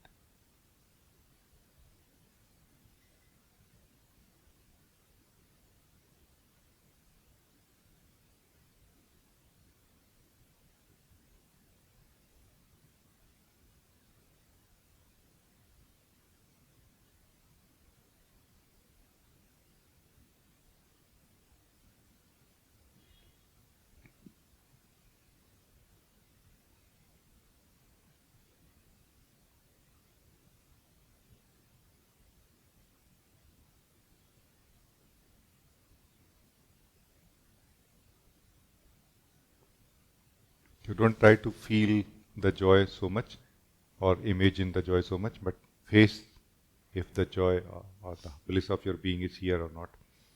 Face if there is any pain also.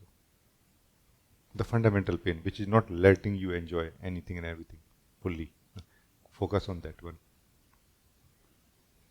Because there is a possibility that there is something which could be as simple as a blind spot maybe, which could be as a actual note in the soul.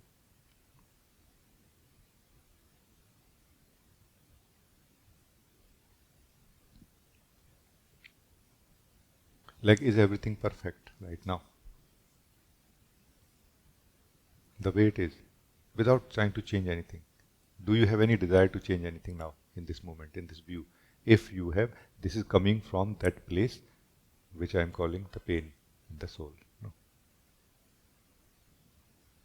So use this as a method to kind of go back into that place.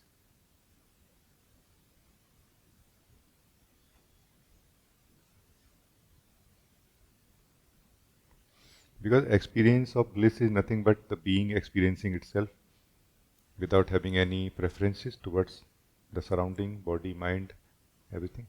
That everything is fine the way it is, or at least for right now. Even for the duration of this remaining time of this meeting, 5 minutes, 10 minutes, anything. It's a lot of time, by the way, for freedom. To experience freedom, I mean.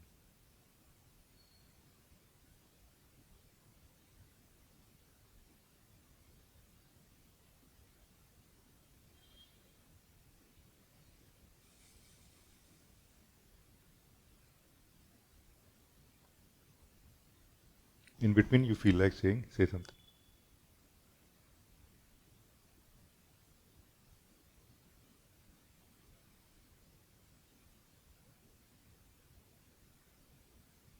Like between the inhaling and exhaling, the emptiness that is there. Yes.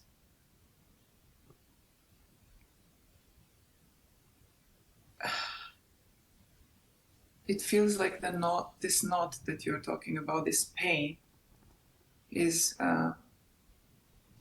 pain of not being allowed to be myself or something like that. Yes, correct. Is correct. So who is stopping? Look deeply. Because it's a very powerful moment for you right now.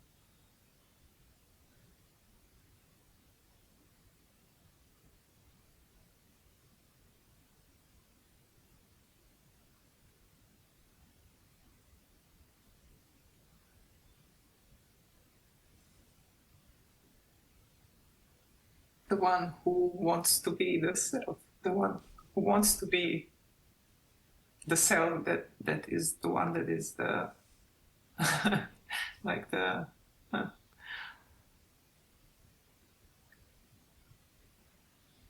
I don't know how to say it, but the one who wants to be the self is the one who doesn't allow it somehow. Yeah, correct. You are very correct. Just don't make a person out of it, or a ego or identity out of it, or a self out of it. Let it be just one thing. Don't be separate from it. Don't be one with it. Let it be whatever way it is right now. Because you are living the truth. The one truth. From which neither you are separate nor you are one with.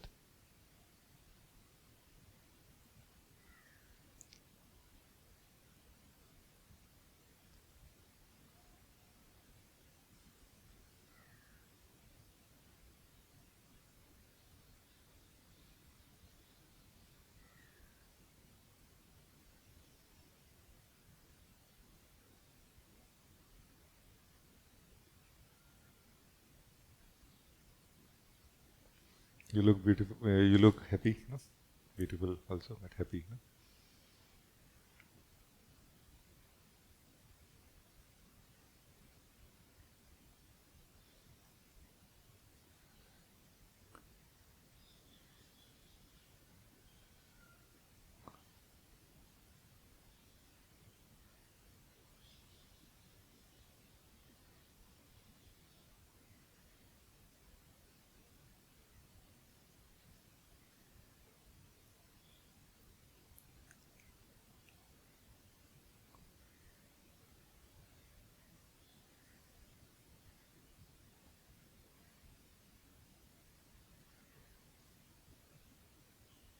So are we done now?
I think you are enjoying yourself. It's very good. No?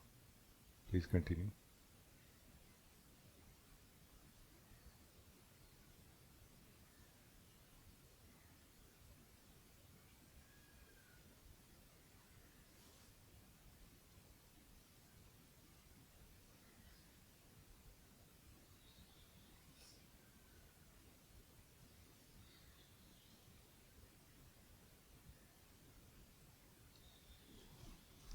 I am feeling inspired to share a little bit how the illusion of the separate self happens. No? It is described a little bit like a palace full of mirrors. Our self, our body, mind, our existence in the body is like a palace full of mirrors. There is nobody else there, but we have never seen a mirror. We have never seen a reflection. When we see the reflection, we think I am it. When we think somebody else is there also.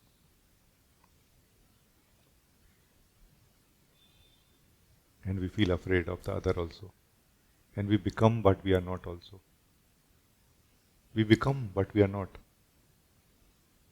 Like we almost forget what we are in a way. We stop living what we are originally in our Sahaj Avastha, no? In Sahaj Samadhi. No? At the body level, doing is the mirror. Sense of doer is the reflection. But actually, you, the soul, when thinks that I am doing or believes I am doing, that's where you forget yourself. Not that the doing is separate from you. When the thinking is happening, thinking is not causing the separate self. It is the sense that I am the thinker. When you, the soul, becomes the thinker, that you forget yourself. Thinking was continuing when you did not think that you are the thinker. Thinking will continue even when you know I am not the thinker. You are the seer, the witness, not the one who is thinking. Thinking is a process. Of course, it has its own system for whatever region, how it works. But when you become the thinker, that time you get caught up in thoughts. When you become the doer, that time you get caught up in the doings. No?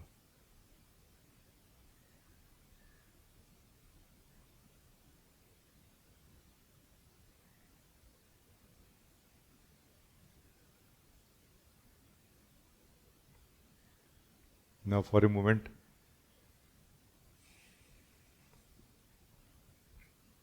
if you let the doing be there, thinking be there, and you just remain as who you are, no? Because actually you are something much which is more aware of it, not that you are really thinking. No? You are aware of thinking, not that you are thinking.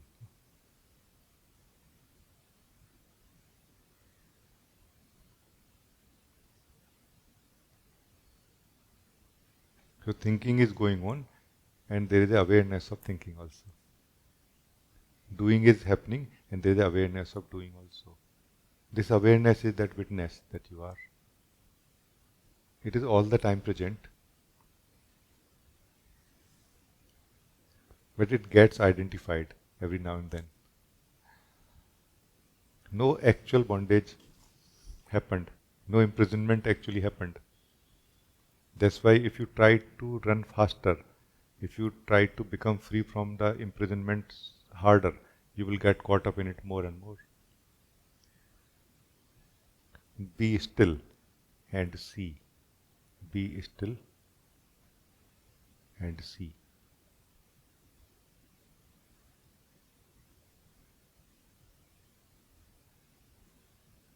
This is the way to freedom. Because freedom is of not seeing from stillness. And the solution of it is to see from stillness.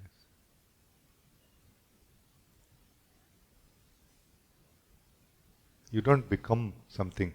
You don't unbecome also. Just the truth is revealed as it is.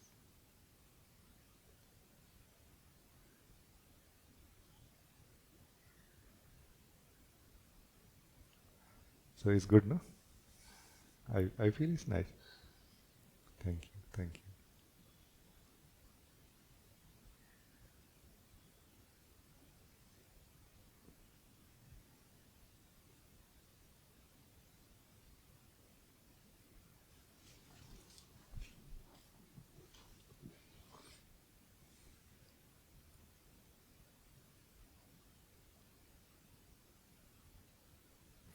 This what we just now lived is something most fundamental, most beautiful. Like this is the highest, attainment of life.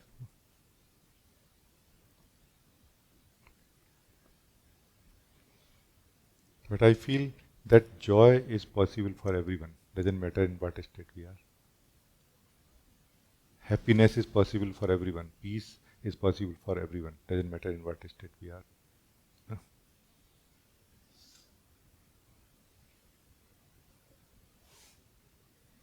And everywhere, in every state, meeting the truth is the answer. Meeting the truth is the answer. No? Even let's say when we are at the level of thinking, when we are in the state of being a doer, meeting the truth of that level is the way to be happy, to be joyful. Because ultimately, even if we don't know today or in next few days or few months or years, ultimately you are the soul only. You are enjoying it in this way. That's why you are doing it like this. Now if you try to force yourself to just know myself and do nothing else, it's not going to happen anyway. Because you are doing it by your own will. You are playing with your body, mind and thoughts and life by your own will. Just be more clear about it. It will bring more happiness, more joy in your life, more harmony in your life, basically.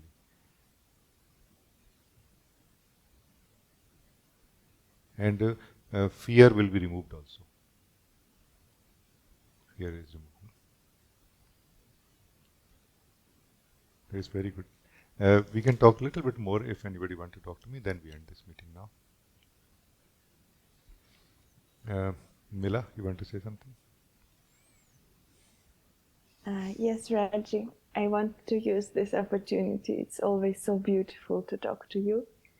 I don't have particular topic, but I very much connected to this, what you just shared with Anna, and after that.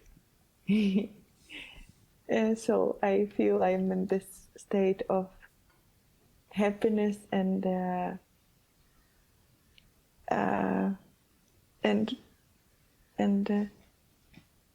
I don't know how to correct to say this, emptiness or fully relax, or yes, in this beauty of nothingness. Oh. The beauty of nothingness, does it require to be empty, like to be nothing all the time? Or it is flexible enough to be something or to be full of something? Yes, it is very flexible, so I don't need to become anyone, or it's not requested anything. It is just it is. Yeah. So if you don't become anything, if you remain nothing, like if you know yourself as this nothing, then even when this nothing will become something like a thought, a action, a desire for doing something in the flow, you will not feel I have lost myself. Is it true? Yes, it is true. Meaning, is it true for you? Yes, it is true for me. Then being nothing is only going to empower your life, not going to hold you back from it, no? Yes? Yes. And actually, every action now, every activity, every challenge of life now is going to more help you in highlighting any attachment you have for a certain flavor of this nothingness that you are, a certain version of the emptiness that you are, is it not? Yes, it's true. So now life is an amazing support for you. No?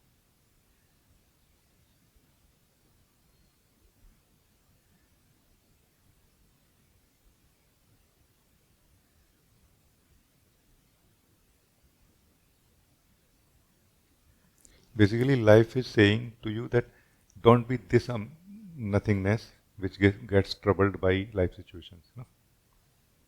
Be that nothingness which life situations are made of. No? Or the one who is troubled by it is made of. No? So, in one sense, you can say, in this sense, you can say that this awakening is a very internal thing. It doesn't so much show up in the form of changes in the state or life situations, but more in the sense of change in the one who is living it. No?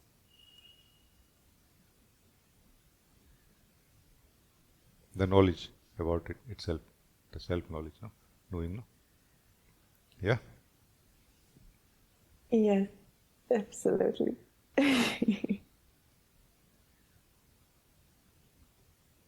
So, either we are gaining something from what we are doing in life. This is what is the state of a person, false self, that I am gaining something. And maybe we are gaining some entertainment, some joy, something which is okay. But mostly we feel I am actually gaining something, which is a misunderstanding. Because nothing is permanent here, no? So we are not gaining anything permanently. And also, seekers of truth like us have a misunderstanding that I am losing something when I am doing something in practical life. That also is not true. No?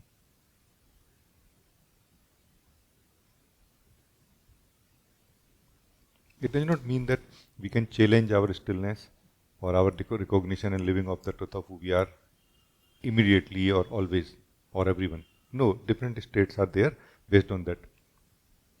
There is a time when to challenge, there is a time not to challenge also. No? It's good, thank you. So, can I say that you are a talking empty, talking silence, or a talking emptiness or nothingness? Is it fine to say like this about you? Or you have hesitation? Yes. No, thank you so much. Thank you for showing me this. It's very, very good. Thank you. Because after all, nothingness and emptiness is a word only, no? It's a concept only, no? What is the truth of it? Is what we are living, no? So be empty of emptiness also, and be free from nothingness also. No?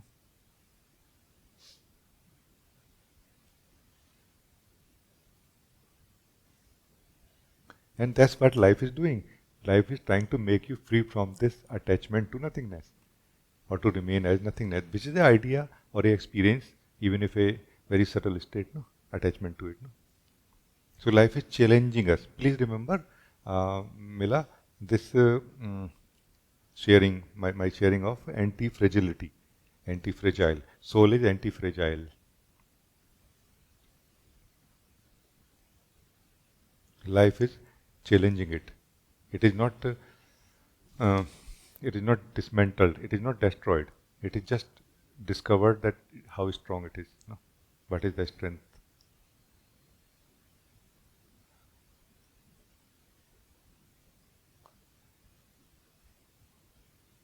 It's good. Thank you. Very nice. Now. Thank you so much, Rajee, for this opportunity to meet you today and to talk to you and to clarify something. Thank you for this opportunity. Thank you. Yeah, it's very good then. Thank you. Diva?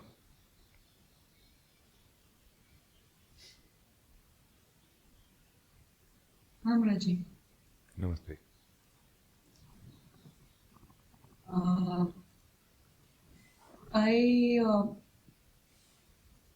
The analogy that you gave of it's as if we are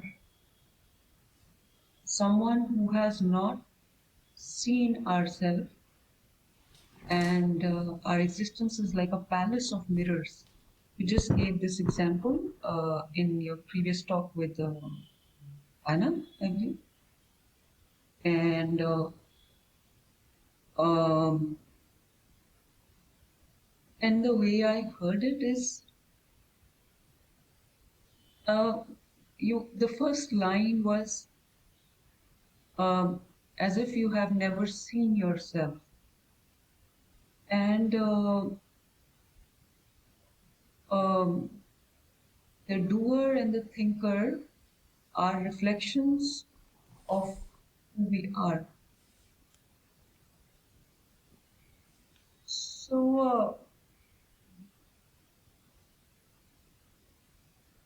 the way I heard it is that we are basically nothing.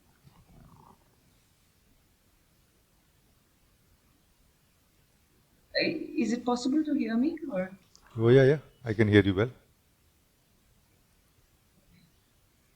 So to me,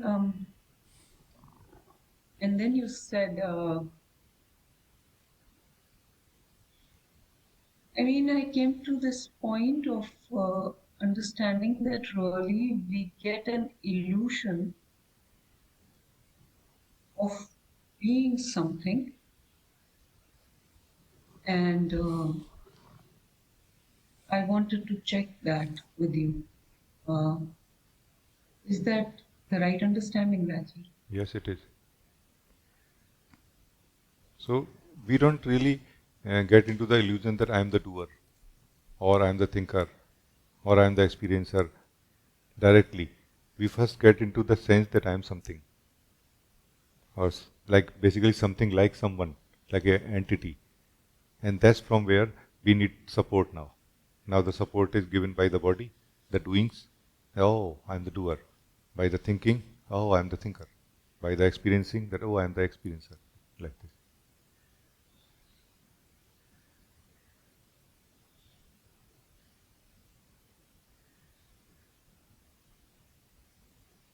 So now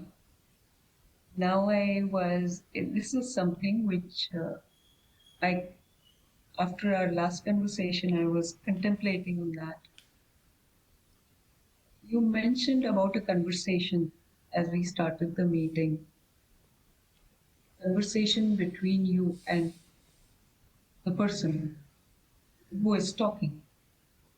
And it became very obvious to me in the last meeting with you that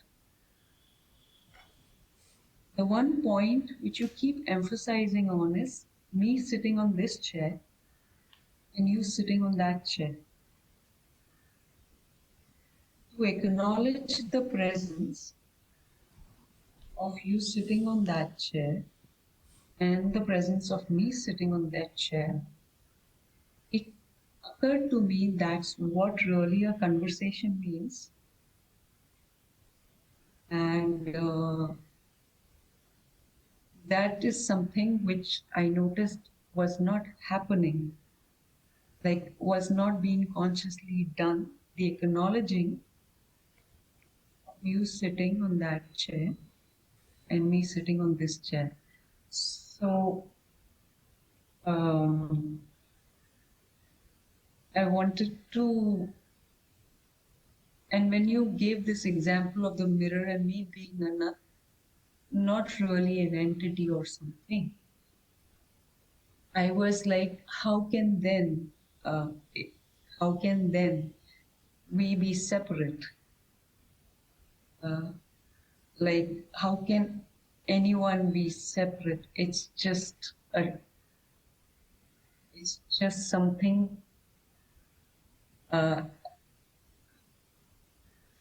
It's like I am asking this question to someone who knows himself and a part of me. So that was my understanding after this mirror example and after realizing the fact that there is someone on that chair.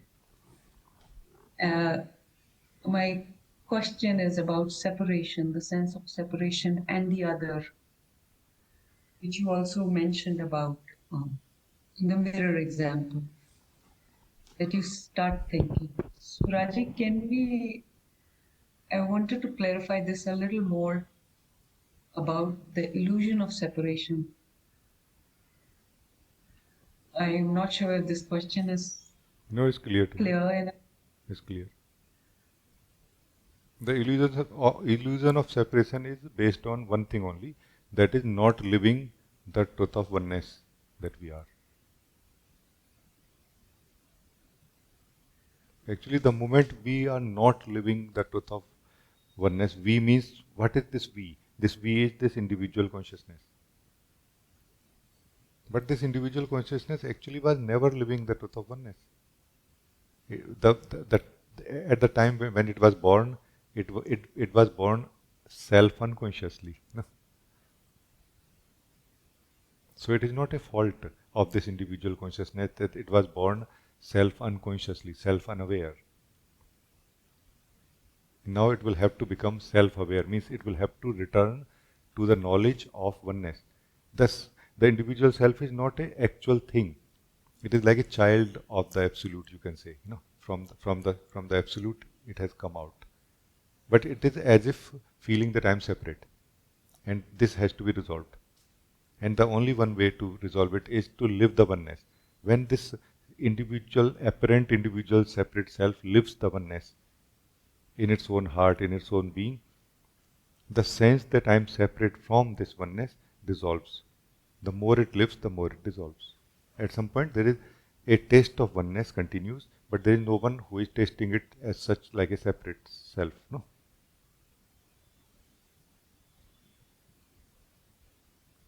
So this is that beautiful process that takes place naturally. So this individual self has two directions to go. One is out, what we call the word. Word basically is not the existence. Existence is very beautiful. It is not the word. The word is that collective personal consciousness, like a pool of collective personal consciousness. That is the word, sansar. And another direction of this individual self is this oneness of being, this wholeness, this purna.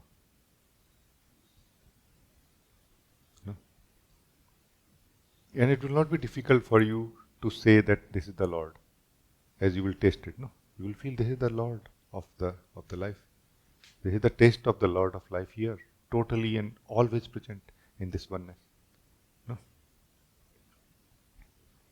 And this individual self, as if is deciding, as if is evaluating, improving how much to live the sansar and how much to live the truth of oneness, from where it came. No? And as if in this individual's consciousness, there is a built-in knowledge that if it lives, even if little bit, the truth of the oneness, it will dissolve in it, even if little bit. No? So it does not try to live it, it just talks about it mostly. It tries to look at it from distance, it never tries to touch it. If this individual self can touch the oneness of being, just a little bit, just for a split of second, portion of it has got dissolved in it already in this very split second, forever. Like, so forever in this individual consciousness, there will be a taste of oneness. Like whenever it wants, it can remember that beauty, that bliss. No? Like the connectedness with the oneness of being will always remain now in this individual self, or individual consciousness basically, not the self. So is this clear, what you were asking?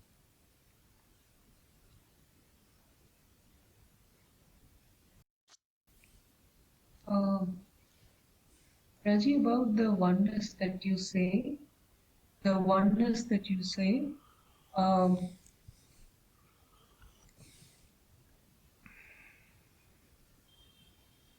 my understanding always told me that I am one with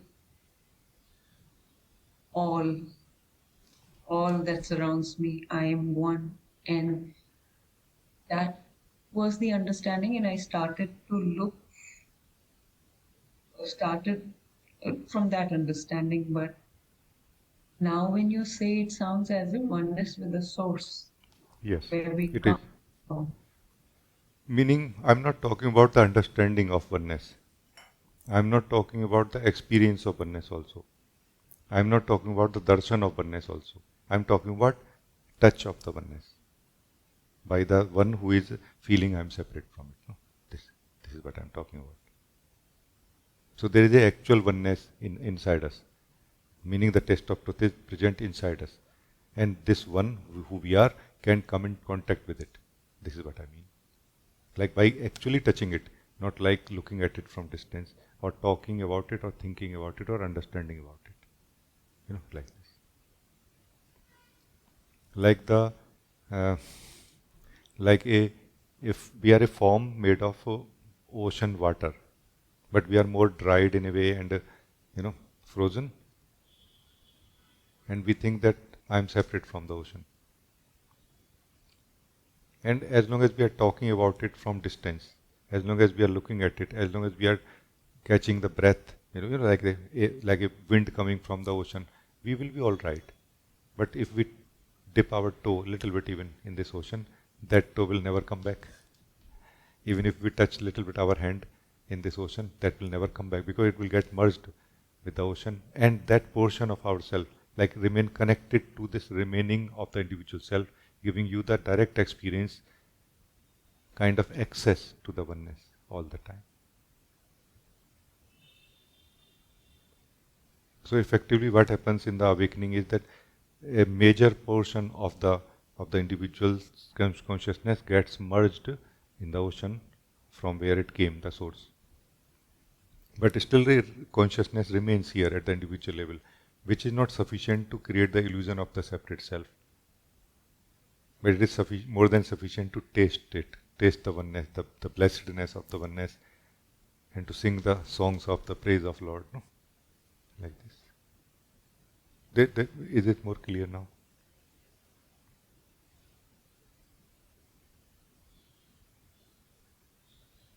Yeah, Rajee. I'm just wondering now that since we spoke about this oneness, I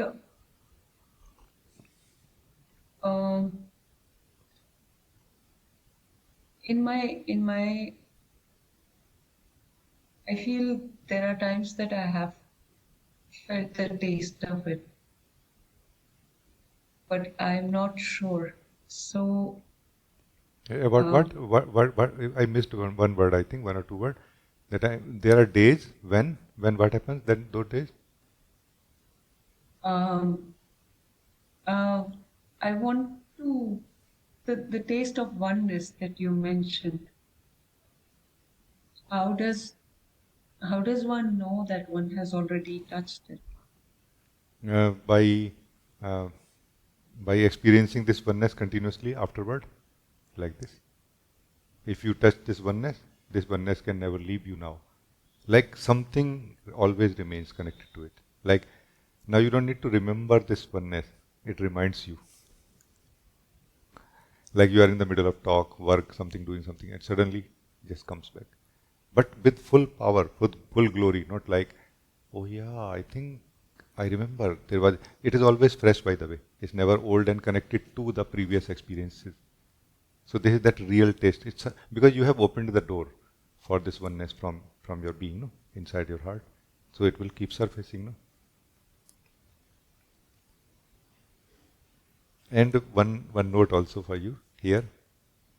It is like a fire for the individual self also.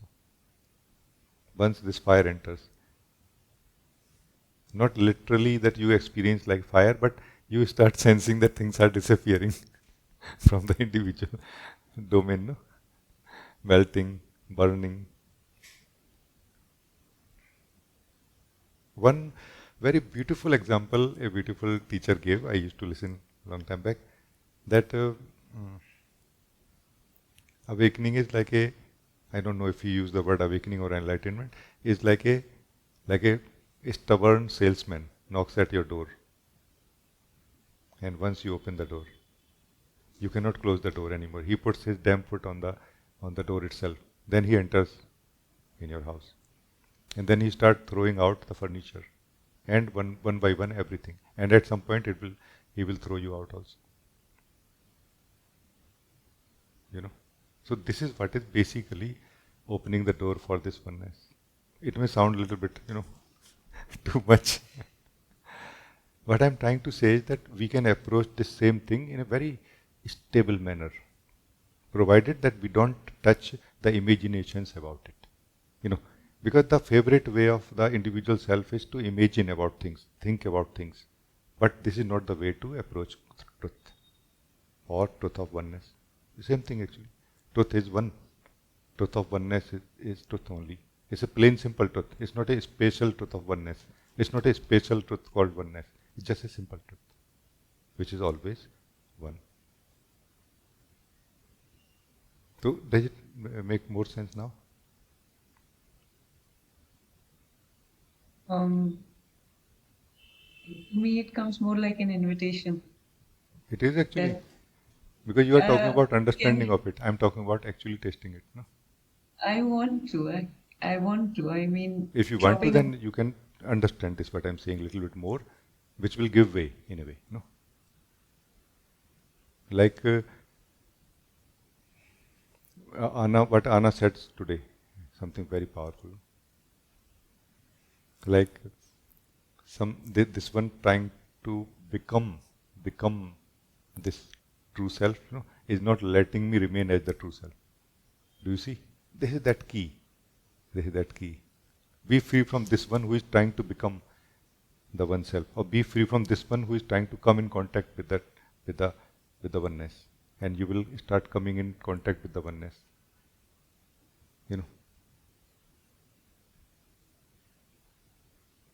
So that this one, which seems to be the seeker of truth, the only way to reach to the truth is actually the obstacle in the way of truth. And we can utilize this in our favor, or it can become like a obstacle also. We need to understand in a very subtle way what is this work going on really here. The key is immediacy. The more immediate you are, the more anything and everything is used. Now it doesn't matter even if the sense of individual self is there or not. It has no power in the immediacy of this moment. Its power is only in time, in the delay. In the delay, like a delay, like past, future, present, slow, like this.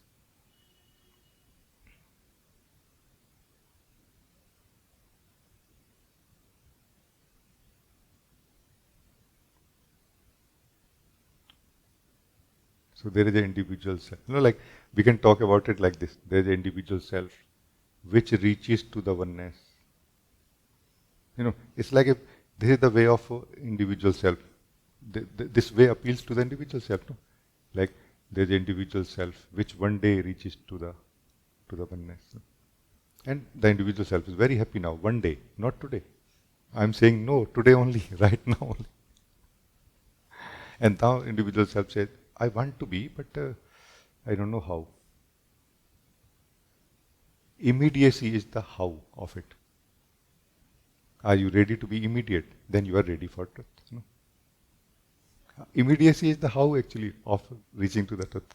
The less immediate, the more away from truth, more difficult in a way. Not difficult, not possible. The more immediate, the more right here. This truth is right here. So if you are immediate, you are already living it. You cannot escape living the truth here. And if you not, please talk to me, and maybe something can be done about it through our talking, through our conversation.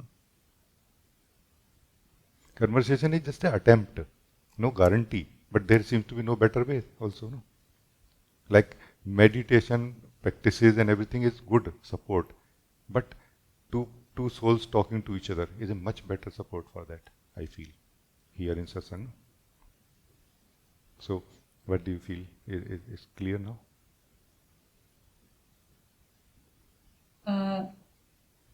Rajee, I feel when you spoke about immediacy, I felt like I I'm pretty sure that there is one clarity that there is no time left, and that's how I enter this meeting. Really, no time left. So immediacy to me is the same thing. Like right now, right here, anything has to happen right here, right now. And because I don't know anything, there is no fear of losing anything. So it's like a very free space. Nice. And I may not be able to understand the language, but like I'm fully for it. Whether there is a channel or no channel, but oneness. As you mentioned, I'm like, that is it. Like it is now. And there is really no seeking.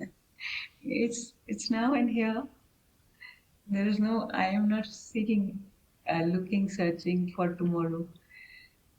Whatever needs to be done right now, it's. There was one statement. Somebody came to Buddha. I mean, I heard that no, in different contexts. Somebody came to Buddha that, or something Buddha that, I want to be happy. He said, remove the want from your statement. He said, okay, done. I happy. I, happy. I to be happy. Remove that to be, something like this. Okay, I happy. Remove the I. Happy. Why you are saying happy? Just have it. Drop it also. Then what remains? Is pure happiness, pure being. So this is the method of immediacy. I want to be happy. I want to be one with the oneness is a method we are using to delay the process, to prolong it, and we can refine it to make it more immediate. No? The more immediate it is, the more it start happening. So all it takes is the longing, not a method. Longing and immediacy, not a method. There is no method to reach to the oneness.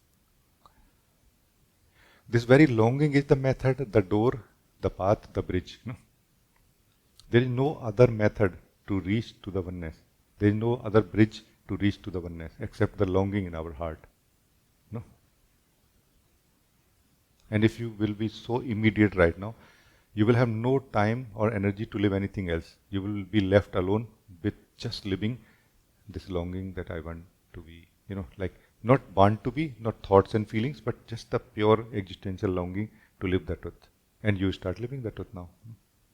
Is this understood now? Meaning, are you living it now like this?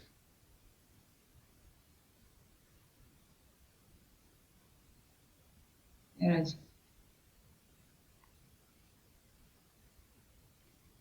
So the one who want to take home the oneness, you have to leave it home. Come alone here, then you will have full access to the oneness. The one who want to take this oneness home is the illusion of separate self. It can never take anything home.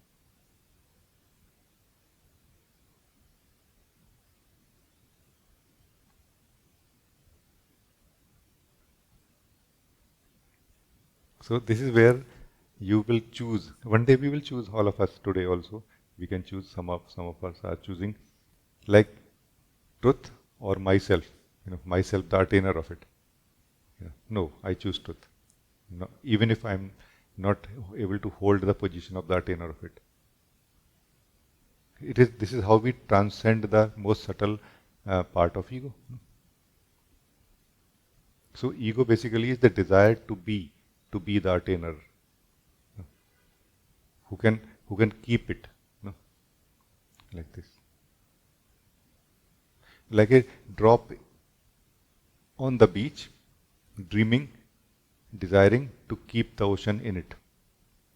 It can never keep it, but this very desire can keep the drop separate from the ocean for a long time. And in the imagination, in the dream, it will create a ocean also now. It will taste it also like, oh, how beautiful. I am one with the ocean now.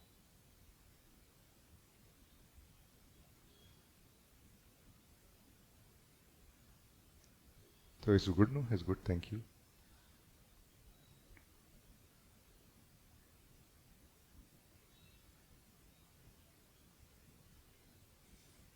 So the effectiveness of every meeting here is dependent on you a lot. Like almost all of it depends on you, how immediate you are. And I don't insist that immediate for what. You want clarity, but be immediate for it. You want clarity on one area, one question, one confusion, be immediate about that also. Immediate means ready for it, no? Like this. Let us take this question, who I am.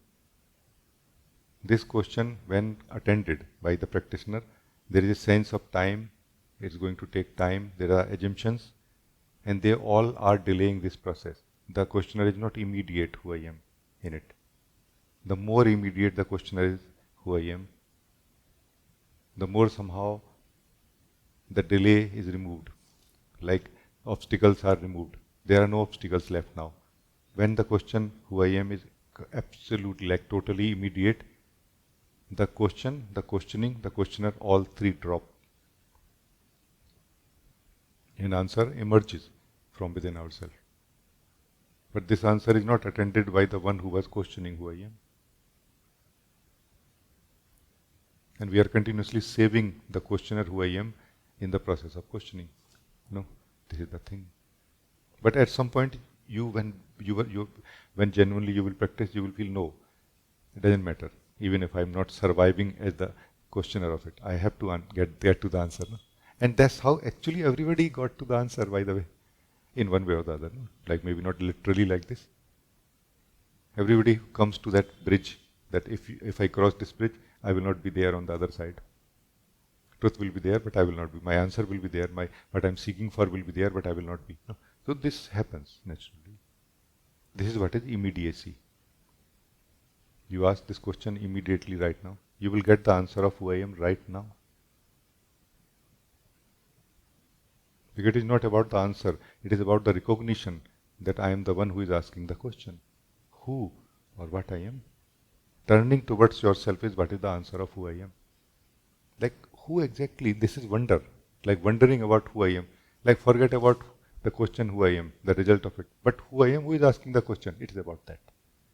And how long we take to come to this wonder is how long it takes to do this self-inquiry. Self-inquiry is not really giving us anything except that it is making us free from mind or delay, like a slow. No? To the immediacy. Immediacy is our nature. Not impulsiveness. There is a big difference.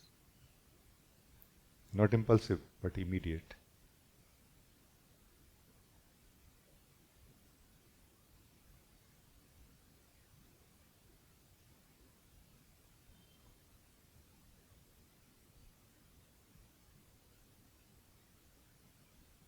It's good, no? Thank you. Very good.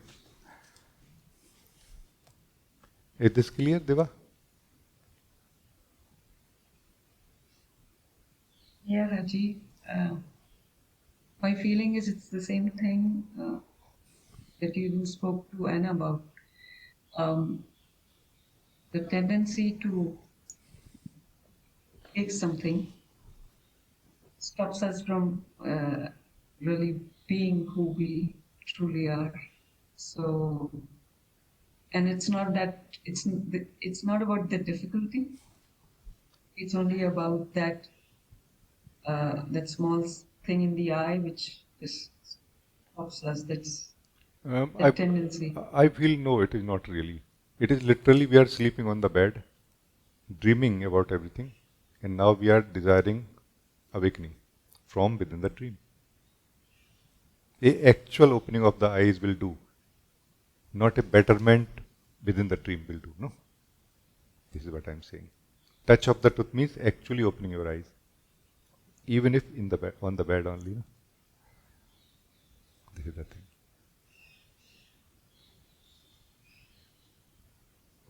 Even if we learn everything about awakening from within the dream, it is not going to cause awakening. And this we have to learn from within the dream only. That this is what I'm saying. That no, this is not real. You know, like we have to find out the real or unreal in this. Like which is basically dependent on our desire or thirst or urgency of our desire, longing. No, how urgent it is. Like I told you, no, that for, I think, initially for 1 or 2 years, I was reading Osho's books, and I was very happy. Like, wow, I have, like, started that I was very young, like a child, no. Then after 1 or 2 years, I realized that he's talking about something called meditation, something called like which has to be done or experienced in some way, not just think about it or read the book. You know, this is what I'm talking about.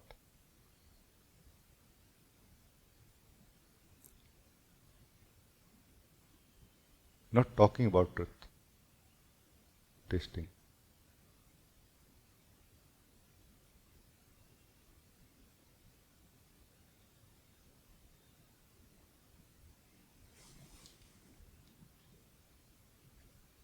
And this truth is available to everyone. Immediately it is available to everyone. And I'm not insisting that you should be immediate. I'm just describing and just explaining.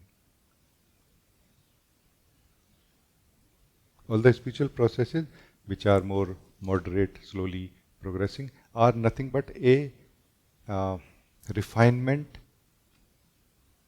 or recognition and clarity that I am dreaming, that I not really know truly what life is, what truth is, what I am. No, a recognition, only this much. No.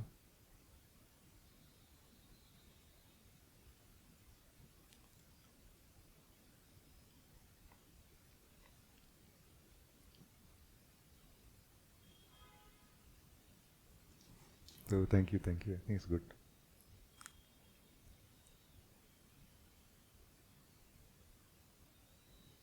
Thank you, Rajee. So I think it's a good time. We end this meeting now.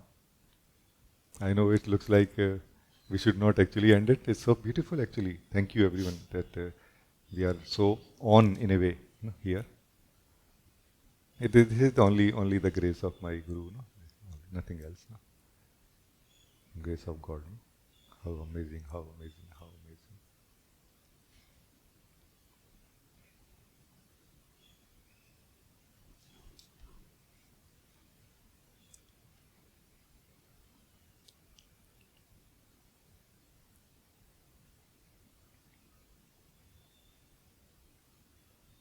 I feel after doing everything and not getting anywhere in the direction of truth, we realize the value of grace, no?